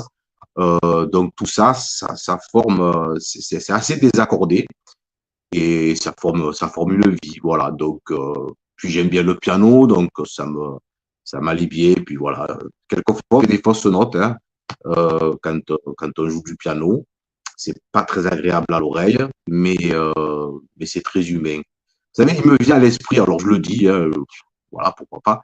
J'avais assisté à une réunion quand j'étais travailleur social où il y avait de jeunes enfants à la fin de la réunion qui jouaient d'un instrument de musique, un petit orchestre, voilà. Il y avait le professeur Marcel Ruffo qui assistait à ça. Et les enfants étaient très appliqués, les parents, évidemment, les parents peut-être tous, étaient très attentifs derrière leurs enfants, très fiers. Et il y avait un petit garçon qui, lui, jouait très mal. Je ne sais pas même d'ailleurs s'il savait jouer vraiment. Il n'avait pas l'air très intéressé par ce morceau de musique. Quand il a fini, bon, tonnerre l'applaudissement, évidemment. Et Monsieur Ruffo, ça m'a marqué, ça. J'étais jeune, hein, j'avais une trentaine d'années. Il s'est levé et, comme vous pouvez l'imaginer, peut-être, il s'est dirigé vers l'enfant qui a très mal joué et l'a embrassé et l'a félicité. Donc là, je vous laisse trouver la signification qui est assez facile à trouver. Pourquoi le professeur Ruffo, qui est ponte en matière de pédiatrie et des enfants, est allé féliciter celui qui, de prime abord, jouait le plus mal, mais qui, à ses yeux et aux miens, jouait merveilleusement bien. Comme c'est bien un piano quand il est désaccordé. Comme c'est magnifique. Merci beaucoup et merci Bernadette pour cette question. On a vu défiler le bandeau avant d'écouter la question. J'aimerais te poser deux questions. La première de Laurent Alain qui nous dit, hop, je vais juste mettre comme ça, sinon la pauvre on voit plus Sonia. Laurent Alain qui nous dit, si l'on vous dit, André, si avec votre talent vous ne dévorez pas la vie à pleines dents, vous resterez toujours sur votre faim. Qu'en pensez-vous? Mais mon cher Alain, j'ai perdu beaucoup de dents, tellement je l'ai mordu là. Donc là, vous me faites, et je le dis amicalement, hein, un faux procès. Alors le talent, je suis très honoré que vous me reconnaissiez certains talents, mais je suis certain que vous aussi, vous en avez, et de multiples. Donc, on a tous un talent quelque part. Voilà. Et la vie, croyez-moi, je l'ai bouffé, je l'ai lacéré, j'ai mordu, voilà, j'ai fait des choses. Non, je suis un honnête homme, hein, attention, hein, mais voilà, j'en ai bien profité. Pour moi, la scolarité, collège, lycée ont été des moments très agréables, étant donné que j'en fichais pas une bille. Mais bon, je m'en sortais toujours parce que bon, j'avais peut-être 2 ou 3 neurones quand même qui me permettaient de. Mais je me suis éclaté quoi, toute ma vie. Quoi. Tout ce qui m'a été possible de faire, je l'ai fait. Voilà, je ne vais pas exprimer des regrets particuliers, peut-être ici ou là, mais bon, il y a prescription maintenant. Mais rassure-toi, Alain, je l'ai dévoré la vie à pleines dents. Et aujourd'hui, alors que, bon, en vieillissant, on a son petit cortège de petits malheurs, de petits vieux, eh bien, je continue à la dévorer à pleines dents. Et je crois que je vais la dévorer jusqu'à mon dernier souffle, véritablement. Merci Alain pour ta question, mais ne t'inquiète pas. Je mange encore et j'ai bon appétit. Ah, on t'entend plus, Flo. Hop, voilà, c'est bon, c'est moi, fausse manip, tout va bien. Je disais, ça tombe bien parce qu'il lui aussi il va mordre la vie à pleines dents maintenant qu'il est jeune retraité, lui aussi, et voilà, donc que le message soit entendu. Dernière question, juste avant de lancer la question de notre invité, Valérie qui nous dit, André, comment envisages-tu l'écriture? Est-ce que écrire, c'est donner du sens aux choses, c'est lutter contre l'absurdité du monde, ou est-ce un acte inutile, représentatif de l'absurdité du monde? Bon. Ah, tu m'as gardé la meilleure question pour la fin. Bah, c'est pour ça que je me suis dit, pour une fois, je finis pas avec Laurent, hein, donc. Ah ouais, alors là, tu m'as gâté. Et, bon, bravo pour la question, hein, parce que là, franchement, plus difficile, c'est comment envisages-tu l'écriture? Bon, je passe. Est-ce qu'écrire, c'est donner du sens aux choses? En ce qui me concerne, oui, d'une certaine manière, oui. D'une certaine manière, oui. On essaie peut-être à travers les mots, parce qu'on est quand même un petit peu plus posé, d'avoir un petit peu des réponses par rapport aux actes qu'on a pu commettre, d'essayer de mieux comprendre les personnes qu'on a rencontrées. Donc, ça donne un sens. OK? Est-ce que c'est lutter contre l'absurdité du monde? Mais je ne veux pas lutter contre l'absurdité du monde, ma chère amie. Je ne veux pas. Le monde est absurde, je l'ai dit tout à l'heure. Enfin, moi, c'est ce que je pense. Je suis camusien. Donc, le monde est absurde. Par définition, c'est une absurdité, le monde. Qu'est-ce que le monde? Pourquoi? Est-ce que la vie a un sens? Celui qui a trouvé un sens à sa vie, et certainement que ça existe, alors il y croit, hein, certainement, il a peut-être raison. Hein. Moi, personnellement, je n'ai pas trouvé de sens à la vie. Faut-il chercher un sens à la vie? Ça, c'est une question, on se donne 2-3 heures pour y répondre. Faut-il donner un sens à sa vie? C'est comme gagner sa vie. C'est une des phrases, je crois, les plus horribles que j'ai jamais entendues de toute ma vie. Il faut gagner ta vie. Mais pourquoi devrais-je gagner ma vie? Ma vie, c'est ma vie. Je n'ai pas à la gagner. gagner, c'est horrible. Il y a tout un tas de petites phrases comme ça, toutes faites, qui pour moi ne veulent rien dire. Donc, je ne vais pas lutter contre l'absurdité du monde parce que je suis l'exemple de Camus. Je l'accepte, l'absurdité. Je l'accepte et je m'y complais. J'en profite parce qu'après, je vais oublier de le dire. J'ai vu récemment, je le conseille, il y a une interview de Jean-Pierre Mariel. Oui, on parle dans tous les sens ce soir. Hein.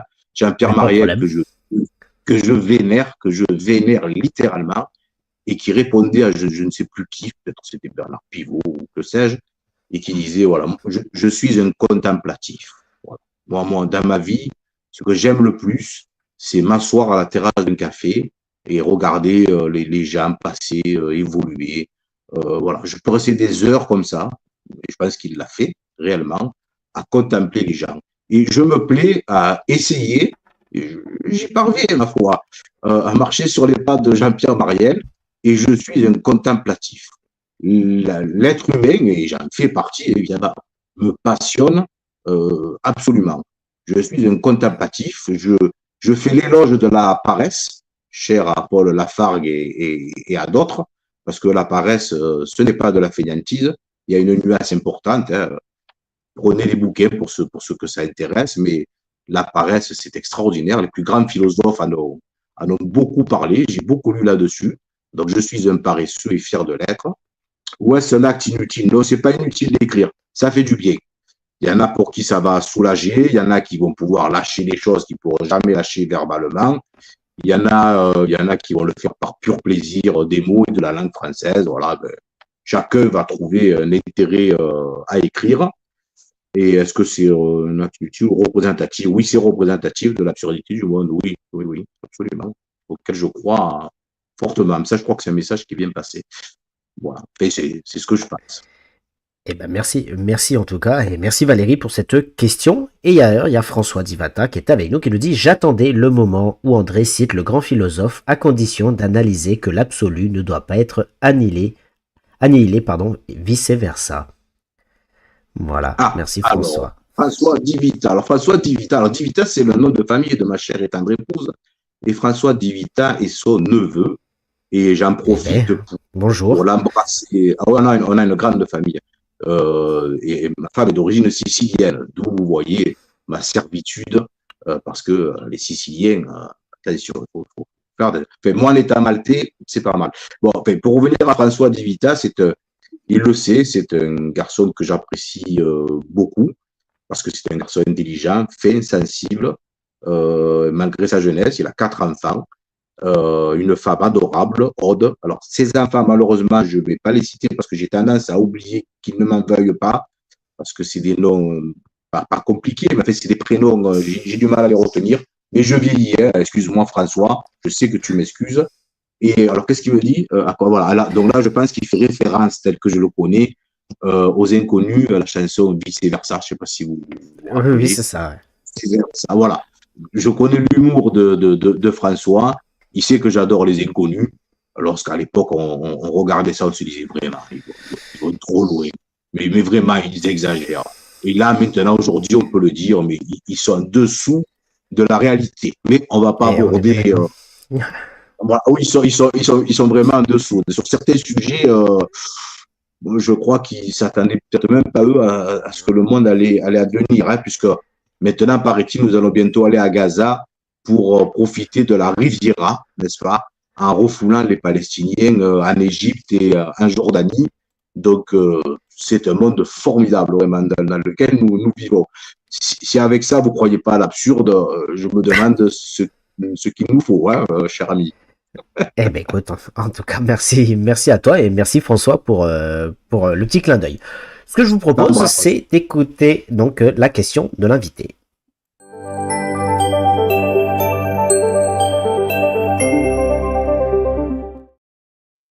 On rappelle juste effectivement qu'on a reçu donc mercredi David Varnery, encore une fois en espérant que je n'écorche pas son nom, pour son livre La Balanguera aux éditions Rédactives, puisqu'on le rappelle, on est sur un mois spécial Rédactive. Donc il avait une question pour toi, André, que je te propose d'écouter. J'ai découvert qu'il avait grandi dans un milieu difficile, dans un milieu qu'on pourrait dire défavorisé à Marseille. Marseille, c'est une ville que je connais bien parce que j'y ai des origines familiales. Bon, ça peu importe. Et qu'il avait suivi tout un parcours pour, d'une certaine manière, si j'ai bien compris, échapper un peu à sa classe, échapper à un certain déterminisme social. Alors ça, c'est un sujet qui m'intéresse en tant que philosophe. On connaît bien les réflexions qu'ont pu faire sur cette question quelqu'un comme Annie Ernaux ou Didier Ribon. Moi, ce sont des auteurs que j'aime beaucoup pour ce qu'ils ont pu dire sur la situation des transclasses. Et donc, la question que je lui poserais, ce serait, y a-t-il un moment où il a voulu rompre avec ses origines, en quelque sorte, qu'est-ce qui a favorisé cette émancipation? Est-ce que c'est la rencontre avec quelqu'un, la rencontre avec une œuvre? Est-ce que c'est la littérature en général? Est-ce que c'est un livre en particulier? Encore une fois, est-ce que c'est une personne? Enfin, est-ce qu'il y a eu un déclic? Ou bien est-ce que c'est un processus qui s'est étendu sur des années et des années? Voilà, ça, je serais assez curieux de le savoir.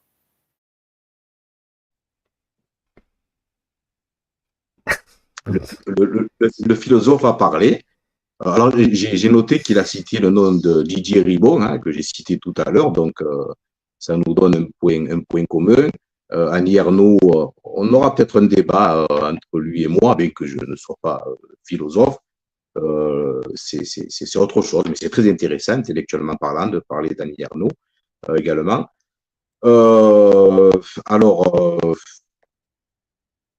Les rencontres, évidemment, qu'est-ce qui m'a poussé à à un moment donné, on se sent un peu étranger, j'en ai un peu parlé tout à l'heure, on sent qu'on n'est pas forcément à sa place, qu'on a envie d'autre chose, qu'on a envie de respirer un autre air, voilà, donc ça c'est venu de façon progressive, et c'est vrai qu'avoir eu la chance, parce que en ce qui me concerne, c'est plutôt une question de chance, de passer du collège au lycée, par exemple, je suis passé vraiment très proche de la correctionnelle, lycée professionnel, je ne pense pas que ça m'aurait vraiment plu.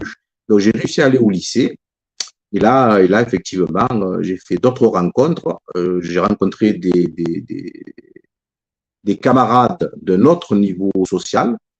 Donc, j'ai pu fréquenter lors d'anniversaires, de boom, comme on disait à l'époque, excusez le petit vieux.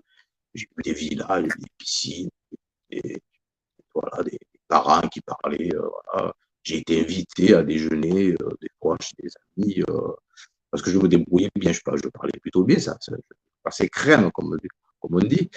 Et donc, j'ai découvert qu'il y avait autre chose que mon petit étroit. Alors, si le philosophe connaît Marseille, j'habitais à la cité de la Rouguière et puis après à Herbel, dans le 11e arrondissement. Et à la Rouguière, on habite au 4e étage, sans ascenseur, dans un petit étroit, on était 5. Et quand vous passez de là à une villa avec piscine, alors aucune jalousie. Je n'ai jamais été jaloux de qui que ce soit. Je n'ai jamais envié personne. Je n'ai jamais souhaité avoir une Lamborghini, un yacht, une villa, et je n'en ai toujours pas. J'habite toujours dans un HLM et j'en suis ravi. Donc, il n'y a pas de volonté de prendre une revanche sur ma condition sociale. Il y a simplement, c'est tout simple. C'est que j'avais d'autres aspirations, la littérature en fait partie, et voilà, je sentais que mon cerveau, mon être, avait besoin de s'épanouir à travers autre chose que ce petit étroit c'était pas uniquement l'appartement, c'était le monde qui était étroit, qui se résumait à 50 ou 60 mètres carrés, et moi j'ai tout fait. À l'adolescence, à la préadolescence, à l'adolescence, j'ai tout fait, j'ai cassé les murs. J'ai cassé les murs. J'ai jonglé avec ma vie et j'ai tout brisé, j'ai tout cassé et je suis allé voir dehors. Et parler de livres, oui, alors là, je vais être d'une platitude exemplaire, mais L'étranger de Camus, jusqu'alors, on me nourrissait à l'école avec du Zola au bonheur. Alors, c'est bien Zola, attention, hein, mais au bonheur des dames, etc. Même des Hugo que j'adore, au demeurant. Mais voilà, pour un jeune un peu fougueux, comme je l'étais, c'était assez indigeste. Et puis, un beau jour, un prof de français nous a fait lire L'étranger. Aujourd'hui, maman est morte. Et là, comme beaucoup, hein, je ne suis pas le seul, c'est très plat ce que je dis, mais vive la platitude, vive la platitude. Et là, ça a été une révélation. Je me suis dit, c'est ça aussi la littérature. Donc, après, j'ai creusé, parce que comme tout paresseux qui se respecte, je suis un gros travailleur. J'ai pas mal de bouquins de Camus, des romans graphiques également, des gens qui ont écrit sur lui. Mais pas que Camus, attention, on va croire que je suis un disciple de Camus. J'adore également Romain Gary, j'adore André Gide, j'adore Monterland. Je lis même Bernanos, ça surprendra plus d'un. Des auteurs aussi italiens. En ce moment, je suis dans la littérature japonaise, c'est merveilleux. Vive la littérature, vive Rédactive, vive des gens comme Mélis, qui donnent la chance à des pauvres bourgs comme moi de m'exprimer. Voilà, donc c'est un moment merveilleux et voilà, ça s'est passé comme ça. Un livre et une envie d'ouvrir les fenêtres, de respirer l'air pur, parce que dans un T3, on étouffe. Et aujourd'hui, si je redeviens sérieux et grave, il y a beaucoup de gens qui étouffent. Alors, effectivement, il se passe des choses terribles. Des jeunes s'entretuent pour de la drogue à l'âge de 13 ou 14 ans. Alors, on les traite de délinquants. Moi, je veux bien, j'aime pas le mot, mais enfin, bon, chacun utilise les termes qu'il souhaite. Effectivement, on parle de punition, de prison, de répression. C'est utile, certainement. La question mérite d'être posée. Mais enfin, derrière, il y a quand même des jeunes qui ont 14, 15 ans qui meurent. Moi, j'ai 3 enfants. Un de mes 3 enfants aurait pu sombrer là-dedans. Et perdre un enfant de 14, 15 ans, je ne sais pas, ces ministres-là qui parlent de délinquants, de mettre en prison des gens de 14, 15 ans, 16 ans, je ne sais pas s'ils s'imaginent ce que c'est, s'ils pensent aux parents qui ont perdu un enfant parce qu'ils sont nés du mauvais côté de la barrière, parce qu'il n'y avait pas d'autre choix, parce que du boulot, il n'y en a plus beaucoup, ou alors je vais travailler à l'usine comme le papa. Ils se sont dit, il y a des façons plus faciles de gagner de l'argent. Ça peut être condamnable, évidemment. Il y a ce qu'on appelle la délinquance à col blanc. Eux, ils ont commis des choses très répréhensibles et rassurez-vous, ils ne le feront pas un jour de prison. Donc moi, j'aimerais qu'on parle aussi de toutes ces personnes, de tous ces jeunes qui sont victimes de leur milieu. Et il y a tant et tant à faire. Je m'excuse, Florian, je m'égare peut-être un petit peu, mais si vous allez en prison, vous savez, j'ai des photos de classe de l'école primaire. C'est un peu émouvant de parler de ça chez moi. Je les ai conservés. De temps en temps, je les ressors, je les montre à mes enfants. Je dis, tu vois, celui-là, il est mort. Celui-là est en prison. Celui-là, il est sous l'emprise de la drogue. Celui-là, ça en est sorti. Puis après, je me montre aussi, je dis, ouais, tu vois, celui-là, il s'en est à peu près sorti aussi un petit peu. Donc, voilà, la photographie parle. Et tous ces jeunes, vous les mettez dans un autre milieu, peut-être auraient-ils eu un petit peu plus de chance de s'en sortir. Pour ça que notre ami philosophe qui m'a posé la question, oui, le déterminisme social, vraiment, j'invite toute personne, et les jeunes aussi, à s'y intéresser.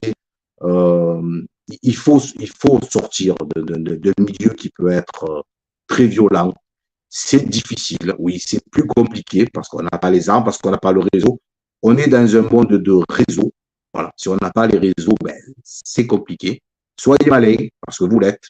Quand on vient des quartiers, on est malin. Regardez, j'ai réussi à écrire un livre. C'est que je suis un peu malin quand même. Je suis un peu roulard.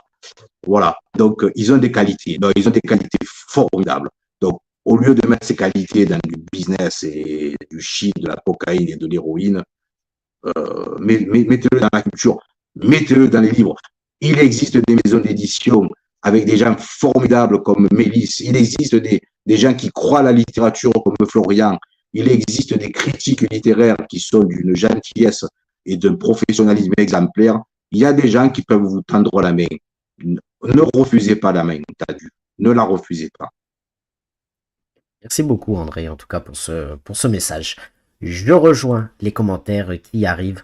Bouchard qui nous dit « Merci à cet écrivain, il nous fait vivre un beau moment. » Valérie qui dit « Beaucoup d'humilité, de sincérité, merci. » Et Gary Markov, qu'on salue, qui est avec nous, qui nous dit la littérature pour ne pas étouffer et respirer au-delà de ses propres limites et ne plus en avoir.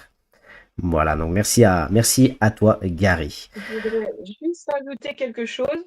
Mais je vous en André, prie. en fait, il correspond tout à fait à son titre de roman. Il me fait penser à un piano désaccordé. Il part dans tous les sens, il parle de tous les sujets, mais le point en fait qui relie tout, c'est croquer la vie à pleines dents. C'est impressionnant, c'est le titre, lui va comme un gant en fait. Et ben voilà. Merci. Merci Merci beaucoup. infiniment. Merci à toi, Sonia. André, tu le sais, mercredi prochain, nous recevrons Bernadette Mesbourian, qui viendra, elle, nous présenter aussi chez Rédactive. On le rappelle, c'est un mois spécial Rédactive, qui viendra nous présenter son livre, Maître. Voilà, donc mercredi, notez dans vos agendas, un mois spécial Rédactive, et on recommence dès la semaine prochaine avec Bernadette. André, quelle serait ta question pour Bernadette? Alors, donc j'ai planché longuement sur la question à poser, et je te remercie, Florian, de m'avoir adressé quelques lignes sur sa biographie, si je puis dire, qui m'ont aidé à essayer de poser une question d'une intelligence absolument phénoménale. Donc, chère Bernadette, tu adores la Grèce, donc tout naturellement, j'ai failli oser te demander la recette de la moussaka. Mais j'ai changé mon fusil d'épaule au dernier moment. Voilà donc ma question. À l'instar des roses de la solitude de Jacqueline de Romilly, pourrais-tu choisir un objet familier qui t'évoque un souvenir particulier et précieux? Nota bene, peux-tu en pièce jointe m'adresser la recette de la moussaka? Eh bien, écoute, on se donne donc rendez-vous ce mercredi, donc on l'a dit, mercredi 12 février avec Bernadette, pour avoir la réponse, et puis bien entendu, tous avoir la recette de la moussaka. Ah bah oui. C'est vital. C'est vital. On ne coupera pas l'émission sans la recette de la moussaka, ça c'est clair et net. Merci Florian. En tout cas, voilà, Brigitte qui nous dit merci pour ce moment. En tout cas, merci à tous d'être là. Et on attend bien évidemment le retour de notre chère amie Séraphine. Voilà, autre auteur rédactif qui est avec nous. On va passer au grill. C'est ça. Passons moussaka. Allez. Séraphine, je lance ton jingle. Tu nous expliques rapidement quel est le but de ta chronique et nous t'écouterons. Jingle. Ça marche.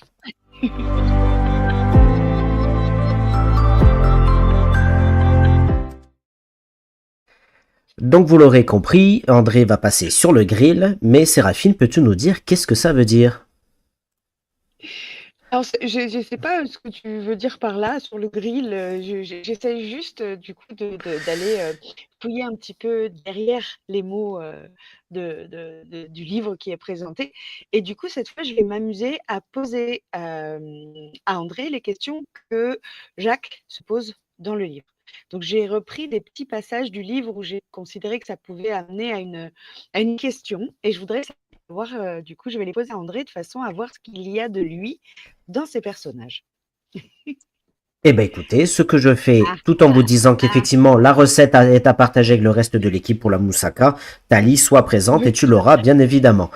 Je retourne en coulisses justement en parlant de moussaka et je vous laisse la parole. Merci. Ma chère Tali. Alors, psycho-chroniqueuse, psycho, arrive, je reste sur mes gardes là. Mais voilà, c'est ça. Du coup, ça fait peur. Et je veux pas faire peur, moi. Je veux juste. Ah non, ça me fait pas peur. Non, je suis sur mes gardes. Je suis sur mes gardes. Je n'ai pas peur. Tu ne fais pas peur. Non. Tu as commencé par le scriptisme, tu ne peux pas faire peur. Tu devrais. Bon, allez, je t'écoute. Allez, soyez au sérieux quand même. Allez. Bon, déjà, piano désaccordé, donc musique.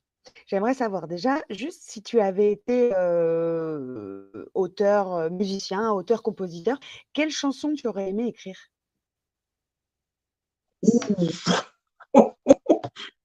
Quelle chose? Ah oui, c'est évident.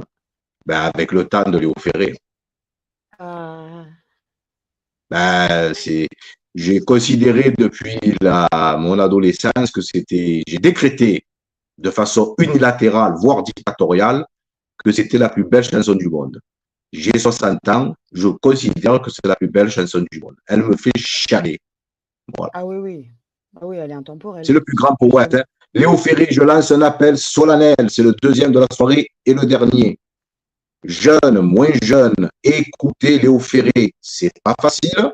Alors, des fois, il ne faut pas chercher forcément à comprendre. Laissez-vous bercer par la poésie. C'est un des plus grands poètes Ah oui. que nous ayons.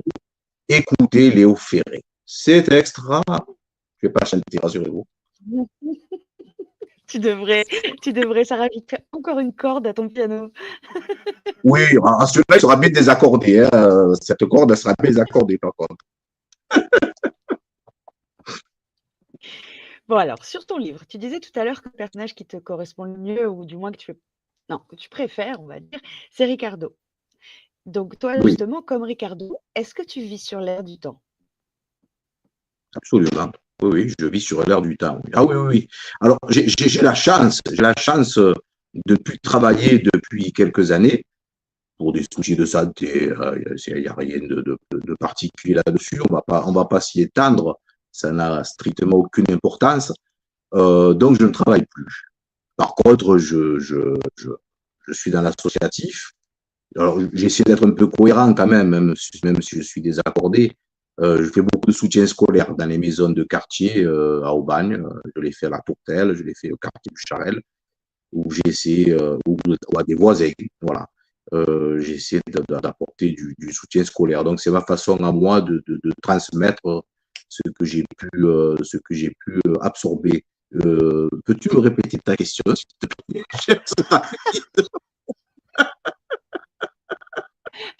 C'est la fin, hein, c'est ça. Je vais te reposer la question et je vais te demander de me répondre en une phrase à partir de maintenant à Oui. toutes les questions que je vais te poser. Ça va être vachement dur. Allez, ça va. Vis-tu dans l'air du temps? J'aurais presque envie de te poser une question. Qu'est-ce que tu attends par l'air du temps? Oui, je vis dans l'air du temps. Voilà, je ne sais pas de quoi demain sera fait. Selon comment est l'air, je m'adapte. Oui, je vis dans l'air du temps. Oui, voilà, c'est très court. Oui. Je vis dans l'air du temps. Et l'air me convient souvent. C'est toi qui l'as fait dire à Ricardo, hein, c'est pas moi. Hein. C'est ça, oui, je vis dans l'air du temps, absolument. Et s'il fait mauvais, je peux décréter qu'il fait beau. C'est dans la tête, hein. Ah oui, il fait beau. Le frère de... Oui, bah oui. Surtout nous. Oui. En plus, on a cette chance, donc tant qu'à faire. Évidemment, on est les stars de la soirée. Oui. Ça. Le frère de Jacques dit à son frère, te traiter de Tartuffe, ce serait faire une insulte, une offense à Molière. Es-tu un Tartuffe?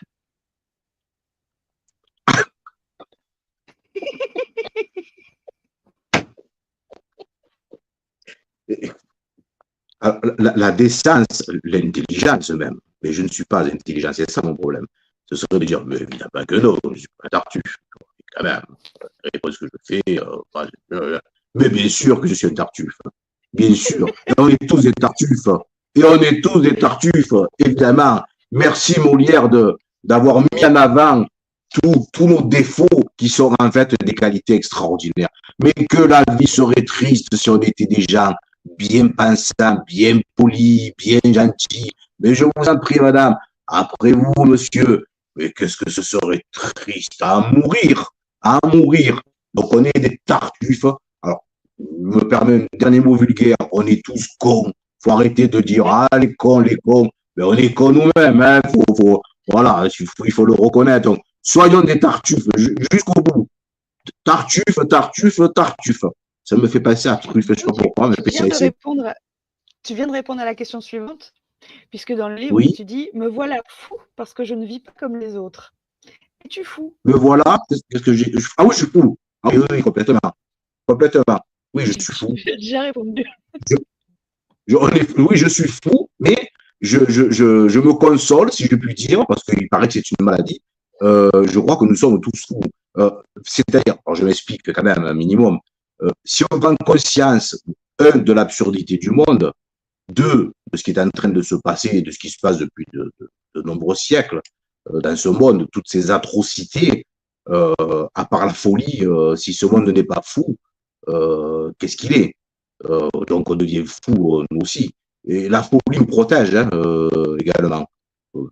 Je parle de folie, on se comprend. Hein, voilà, Bien sûr. ceux qui sont hospitalisés, qui souffrent, je ne parle pas de ce type de pathologie. D'excentricité, on va dire. Pardon? D'excentricité. Voilà. Plutôt d'alexandrie. Voilà, ça, c'est un mot que j'adore, l'excentricité. Voilà, la fête. Je me doute. Soyons excentriques. Oui. Oui, soyons-le. Il y a un médecin aussi que j'adore, que tu appelles une blouse bleue, comment tu dis, stéthoscopée. Une blouse bleue stéthoscopée dit à Jacques que c'est un saltimbanque. Es-tu un saltimbanque? Absolument, j'adore ce mot. Je ne sais pas pourquoi, il y a des mots comme ça qui vous frappent.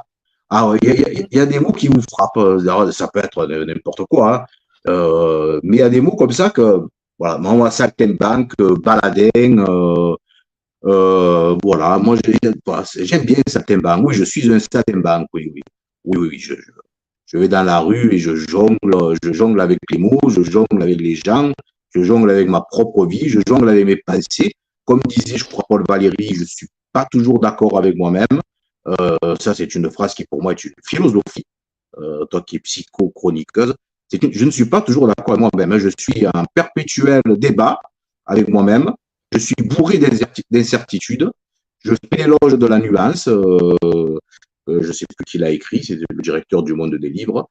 Voilà, la nuance, c'est bien apporté. On a besoin de nuance hein, aujourd'hui. On a besoin, vive la nuance. C'est bon, la radicalité, moi, ça m'intéresse pas. Vive la nuance, vive l'incertitude, vive le doute, vive aussi le fait d'avoir la force de revenir sur certaines choses que l'on croyait intangibles. Se dire, ben, je me suis trompé. Et c'est dur de dire je me suis trompé. Oui. C'est aussi dur presque que de pardonner. Le pardon. Bien sûr, c'est honnête, mais très courageux. Oui.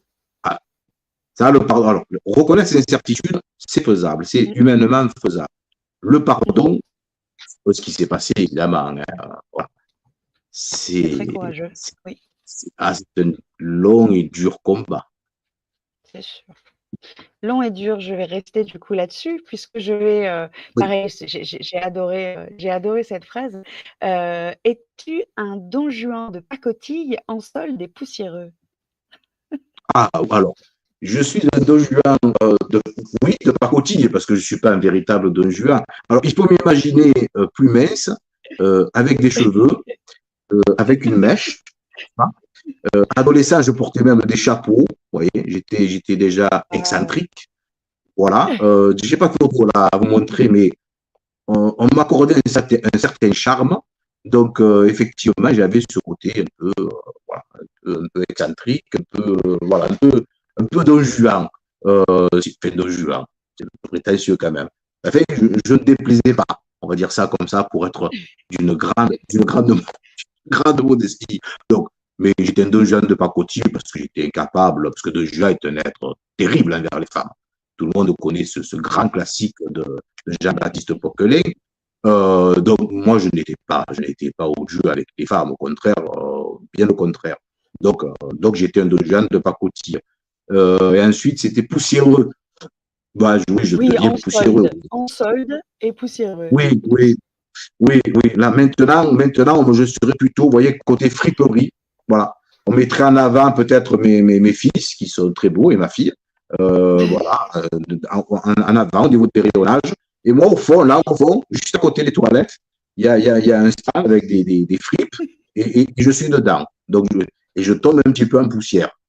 Mais le vieux lion rugit encore, cher ami. Le vieux lion rugit encore.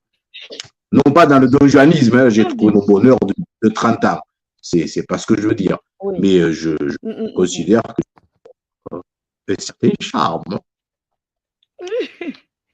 Donc finalement, tous les mots que j'ai retenus, toutes les petites descriptions et les insultes que le personnage se donne ou se prête dans le roman, finalement, elles te correspondent. Donc elles parlent effectivement de toi. Et ça m'a fait plaisir, ça m'a fait tilter parce que je t'ai reconnu et justement quand j'ai vu saltimbanque, je me suis dit: «J'adore ce mot, je suis sûre qu'il l'adore» et du coup, je suis très contente de voir que ces résonances que j'ai trouvées, voilà, elles te correspondent bien et surtout que tu y aies répondu comme ça avec tout l'humour que je te connais et que j'ai la chance d'avoir dégusté, je suis contente que du coup tu l'offres et d'avoir voilà, qu'on ait pu passer un moment, vraiment drôle et du coup, je voudrais finir sur une touche un petit peu plus, nostalgique, on va dire, puisque du coup, à 89 ans, Oui. courbé mais lucide, comme tu dis, heu, comment aimerais-tu pouvoir résumer ta vie? En une phrase. Bon, une phrase, ça va être dur, hein. Tu as Je remarqué que je suis un sais. petit peu. Non, mais voilà, là, je gagne du temps comme les vieux politiciens que je ne suis pas, parce que c'est des questions qui me touchent. Voilà. Il y a certaines questions qui me plaisent. Ça, c'est des questions qui me touchent parce que ça Mmh. aborde la fin de vie, évidemment, la vieillesse, qui va de pair aussi avec une certaine sagesse. Comment j'aborde, c'est un peu la question, comment j'aborderai cette fin de vie, c'est ça le thème? En une Ou phrase, comment tu la résumerais? Comment tu aimerais résumer ta vie en une phrase? Qu'est-ce que alors, tu il y aimerais te a, dire? Une espèce d'épitaphe je crois que c'est une personnelle? chanson d'Aznavour. Je crois que c'est une chanson Ouais. d'Aznavour ou de Serge Lama plutôt. J'ai rien demandé, je n'ai rien eu, mais j'ai fait ce que j'ai pu, ouais, ou quelque chose comme ça. Alors, ouais, Ah, effectivement, j'ai pas fait grand chose, mais j'ai quand même obtenu pas mal de choses. Donc je vais redevenir sérieux. Comment je résumerai ma vie? C'est une bonne question, ça. Comment je résumerai ma vie? C'est dur de résumer une vie parce qu'elle n'est pas finie en plus. Le comment meilleur tu reste à venir, aimerais dis-moi. Hmm. oui, comment tu Comment aimerais, quelle j'aimerais? phrase tu aimerais, qu'est-ce que tu aimerais pouvoir dire aux gens quand ils vont te dire: «Mais qu'est-ce que tu retiens de ta vie?» finalement, pouvoir leur donner une phrase choc comme tu es capable de l'écrire, dans toutes ces pages. Une phrase choc qui puisse J'ai envie de dire représenter aux ta vie. gens, ouais, j'ai envie de dire aux gens, osez, osez. Ne vous mettez pas des barrières. Rien n'est impossible. Mais c'est véritablement, hein. Voilà, un mec comme moi, issu du milieu d'où je suis issu, et je ne suis pas le seul, hein, je ne fais pas de misérabilisme aucun, parce que je le répète, je me suis bien amusé. Mmh. J'ai réussi à écrire un livre. Merci Mélisse, une fois de plus. Et on la remercie trop, Mélisse. Alors que je sois un peu désagréable avec elle, parce que là, elle a trop de remerciements. Un mec comme moi, j'ai réussi à écrire un livre. J'ai réussi à fonder une famille. J'ai réussi à sortir de milieu que j'aime. Mais je crois m'être bien expliqué, j'avais besoin d'autre chose. Donc, voilà, il faut de la volonté. Il faut briser les barrières. Vous avez face à vous, je m'adresse à des gens de mon ancienne condition, mais de ma condition quand même, parce qu'on est tous des êtres humains. Vous avez face à vous, vous savez, des gens qui ont une belle cravate, comme je peux avoir une ce soir. D'ailleurs, il faut le costume cravate parce que je me régale de voir l'effet. D'abord, j'aime ça, je le dis, j'aime ça, mais l'effet que ça procure. Vous mettez un costume et une cravate et on vous parle autrement. Et vous parlez autrement. Et vous rentrez dans un personnage. Donc, voilà, je dis à ces jeunes, jouez avec ça. Les êtres qui se croient supérieurs sont bien souvent ridicules. Et La Fontaine, pour ne citer que lui, à travers ses fables, nous les a bien décrites. C'est souvent, quelquefois en tout cas, des gens plutôt minables. Alors, ils parlent bien, ils ont de jolis mots. Vous pouvez aussi avoir de jolis mots. Alors, je vais terminer par un petit truc. J'y tiens. Chaque fois, je le dis, mais personne ne le fait jamais. Moi, j'avais un déficit de vocabulaire. Parce que, bon, ben, au milieu, les mots, il n'y en avait pas des masses. Mmh. Et ça m'a énervé à un moment donné, très jeune, d'entendre des mots dont je ne comprenais pas le sens. Et je m'apercevais notamment quand j'accompagnais ma mère dans des démarches administratives, que certaines personnes se moquaient d'elle et profitaient de leur vocabulaire pour lui en mettre plein la vue. C'est douloureux. C'est douloureux. Bien Quand sûr. on est jeune, j'avais 7-8 ans, hein, c'est douloureux. On a envie de s'élever au niveau du comptoir et de mettre de gifles à ce sinistre individu. On ne peut pas le faire, on est trop petit. Mais ça fait réfléchir. Donc, tout ça, ben, je sais, j'ai perdu le fil de ma pensée.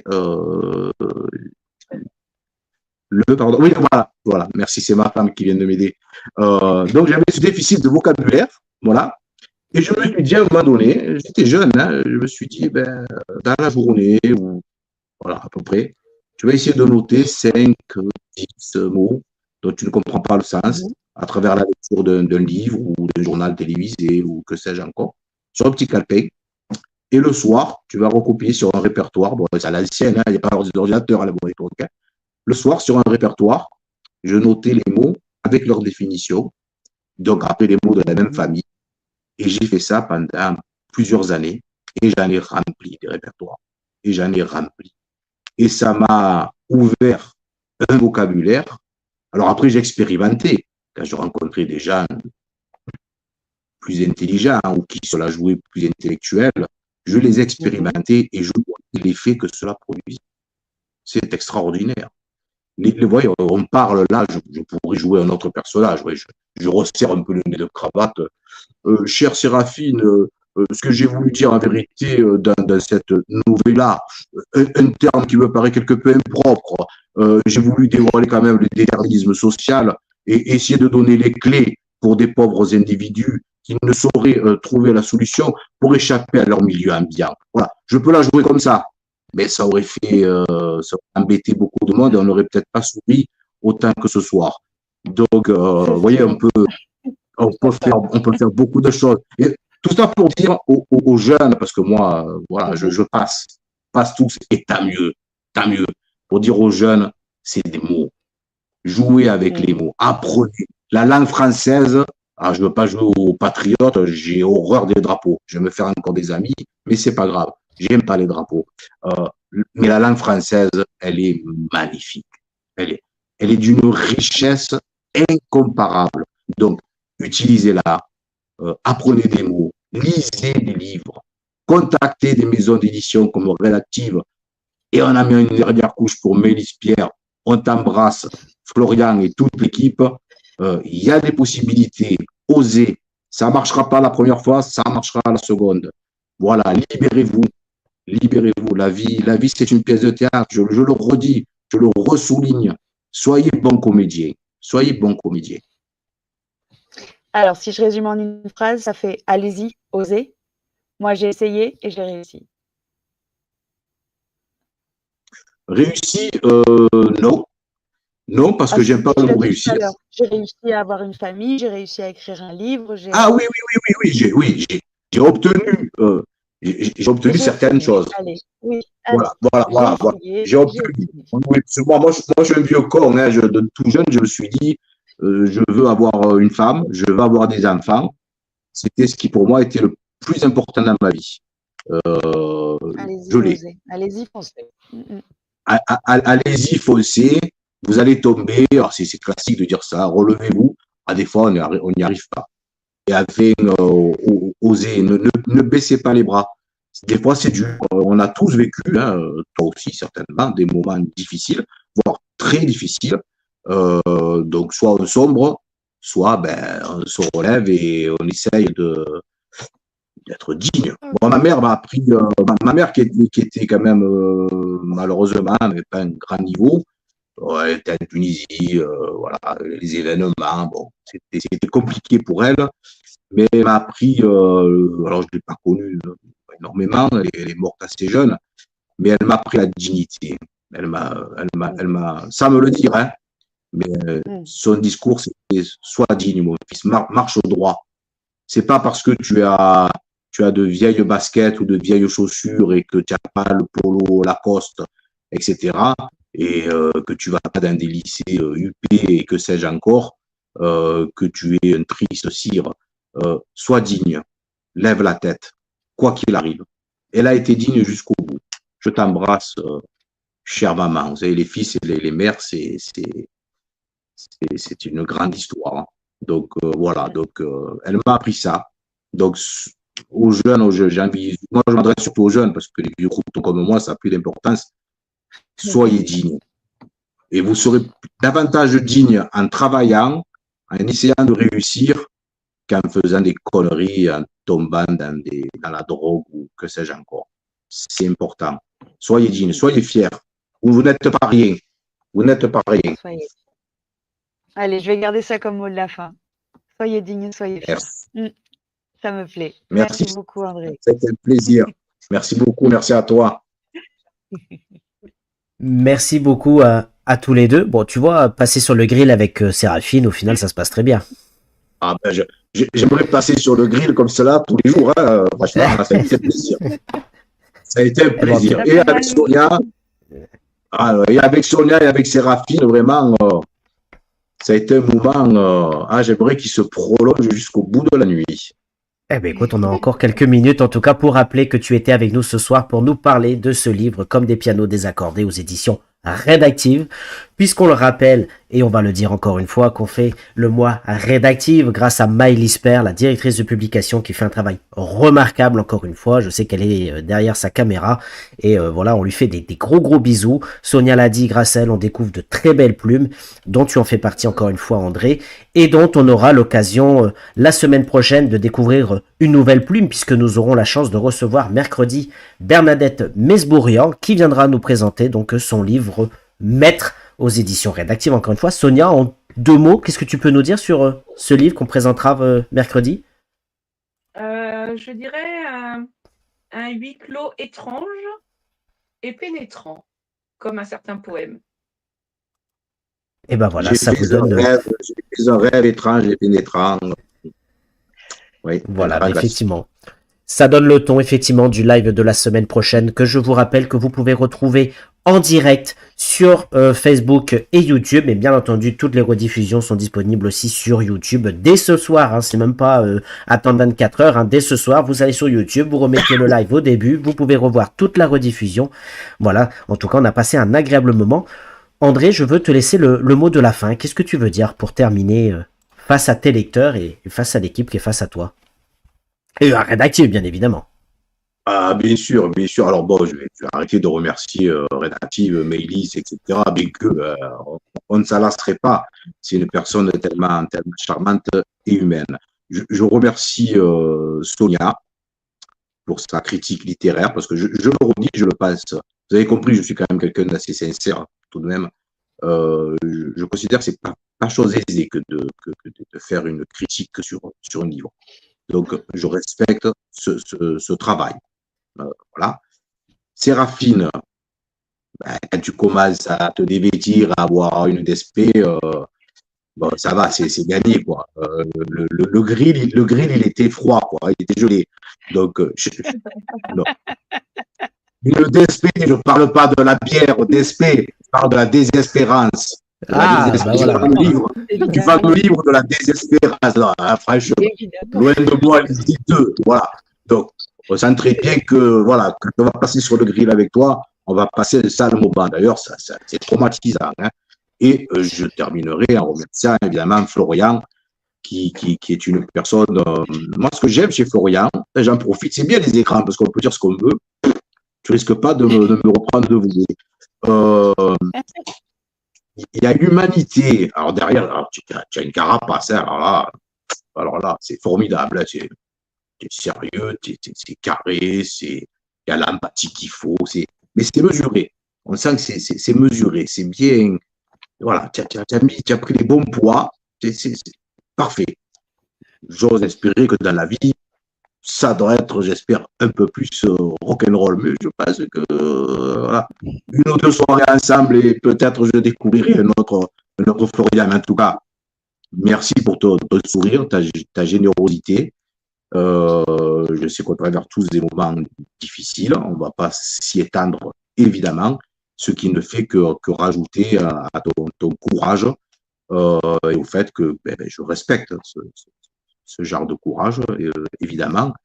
Donc, j'ai passé alors le mot de la fin, parce que j'ai toujours pas dit mon mot de la fin, hein, à part fin. Le mot de la fin, ça a été un moment vraiment très agréable. Je suis pas prêt de l'oublier. Donc, ne serait-ce que pour ça, je vous en remercie. Sinon, le mot de la fin, ben, moi, j'ai envie de mettre plutôt des points de suspension, hein, ce qui veut dire qu'on va continuer, les uns et les autres. On va essayer de se battre, on va rien lâcher, hein. Moi, j'ai toujours dit, hein, jusqu'au dernier souffle, je le prends, je le prends, je le prends, je le prends, je le lâche pas, je le prends. Donc, vivons, profitons. Demain, pour ceux qui ont la chance, et s'il y a un peu de soleil, et même s'il pleut, c'est pas grave. C'est beau la pluie, c'est poétique. Une petite terrasse de café, un petit café. Et comme Jean-Pierre Mariel, soyons des contemplatifs. Je vous adore. Eh ben, merci beaucoup, André. Merci à tous, en tout cas, d'avoir été présents avec nous. Et effectivement, je remercie Tali qui nous dit que tu seras samedi prochain au Cultura au Bagne, si on veut te rencontrer, effectivement, pour faire la dédicace de ton livre Des pianos désaccordés. Comme des pianos désaccordés. Et comme je n'ai jamais fini, je sais qu'on me prête, et tu l'as dit toi-même en envoyant un petit peu la soirée, ce côté un peu effectivement plaisantin, c'est vrai que j'aime bien rigoler, j'aime bien m'amuser, etc. Mais derrière l'humour, vous voyez, ça c'est, je m'explique aussi, hein, c'est un peu compliqué, excusez-moi, mais j'y tiens. Ça c'est le milieu, mon milieu ouvrier. On a toujours tendance à vouloir se justifier. Et ça, j'ai jamais véritablement arrivé à le gommer. Quelquefois j'y arrive, quelquefois non. Parce que ce que je vais dire là, je pourrais m'empêcher de le dire. Et c'est les relents de mon milieu.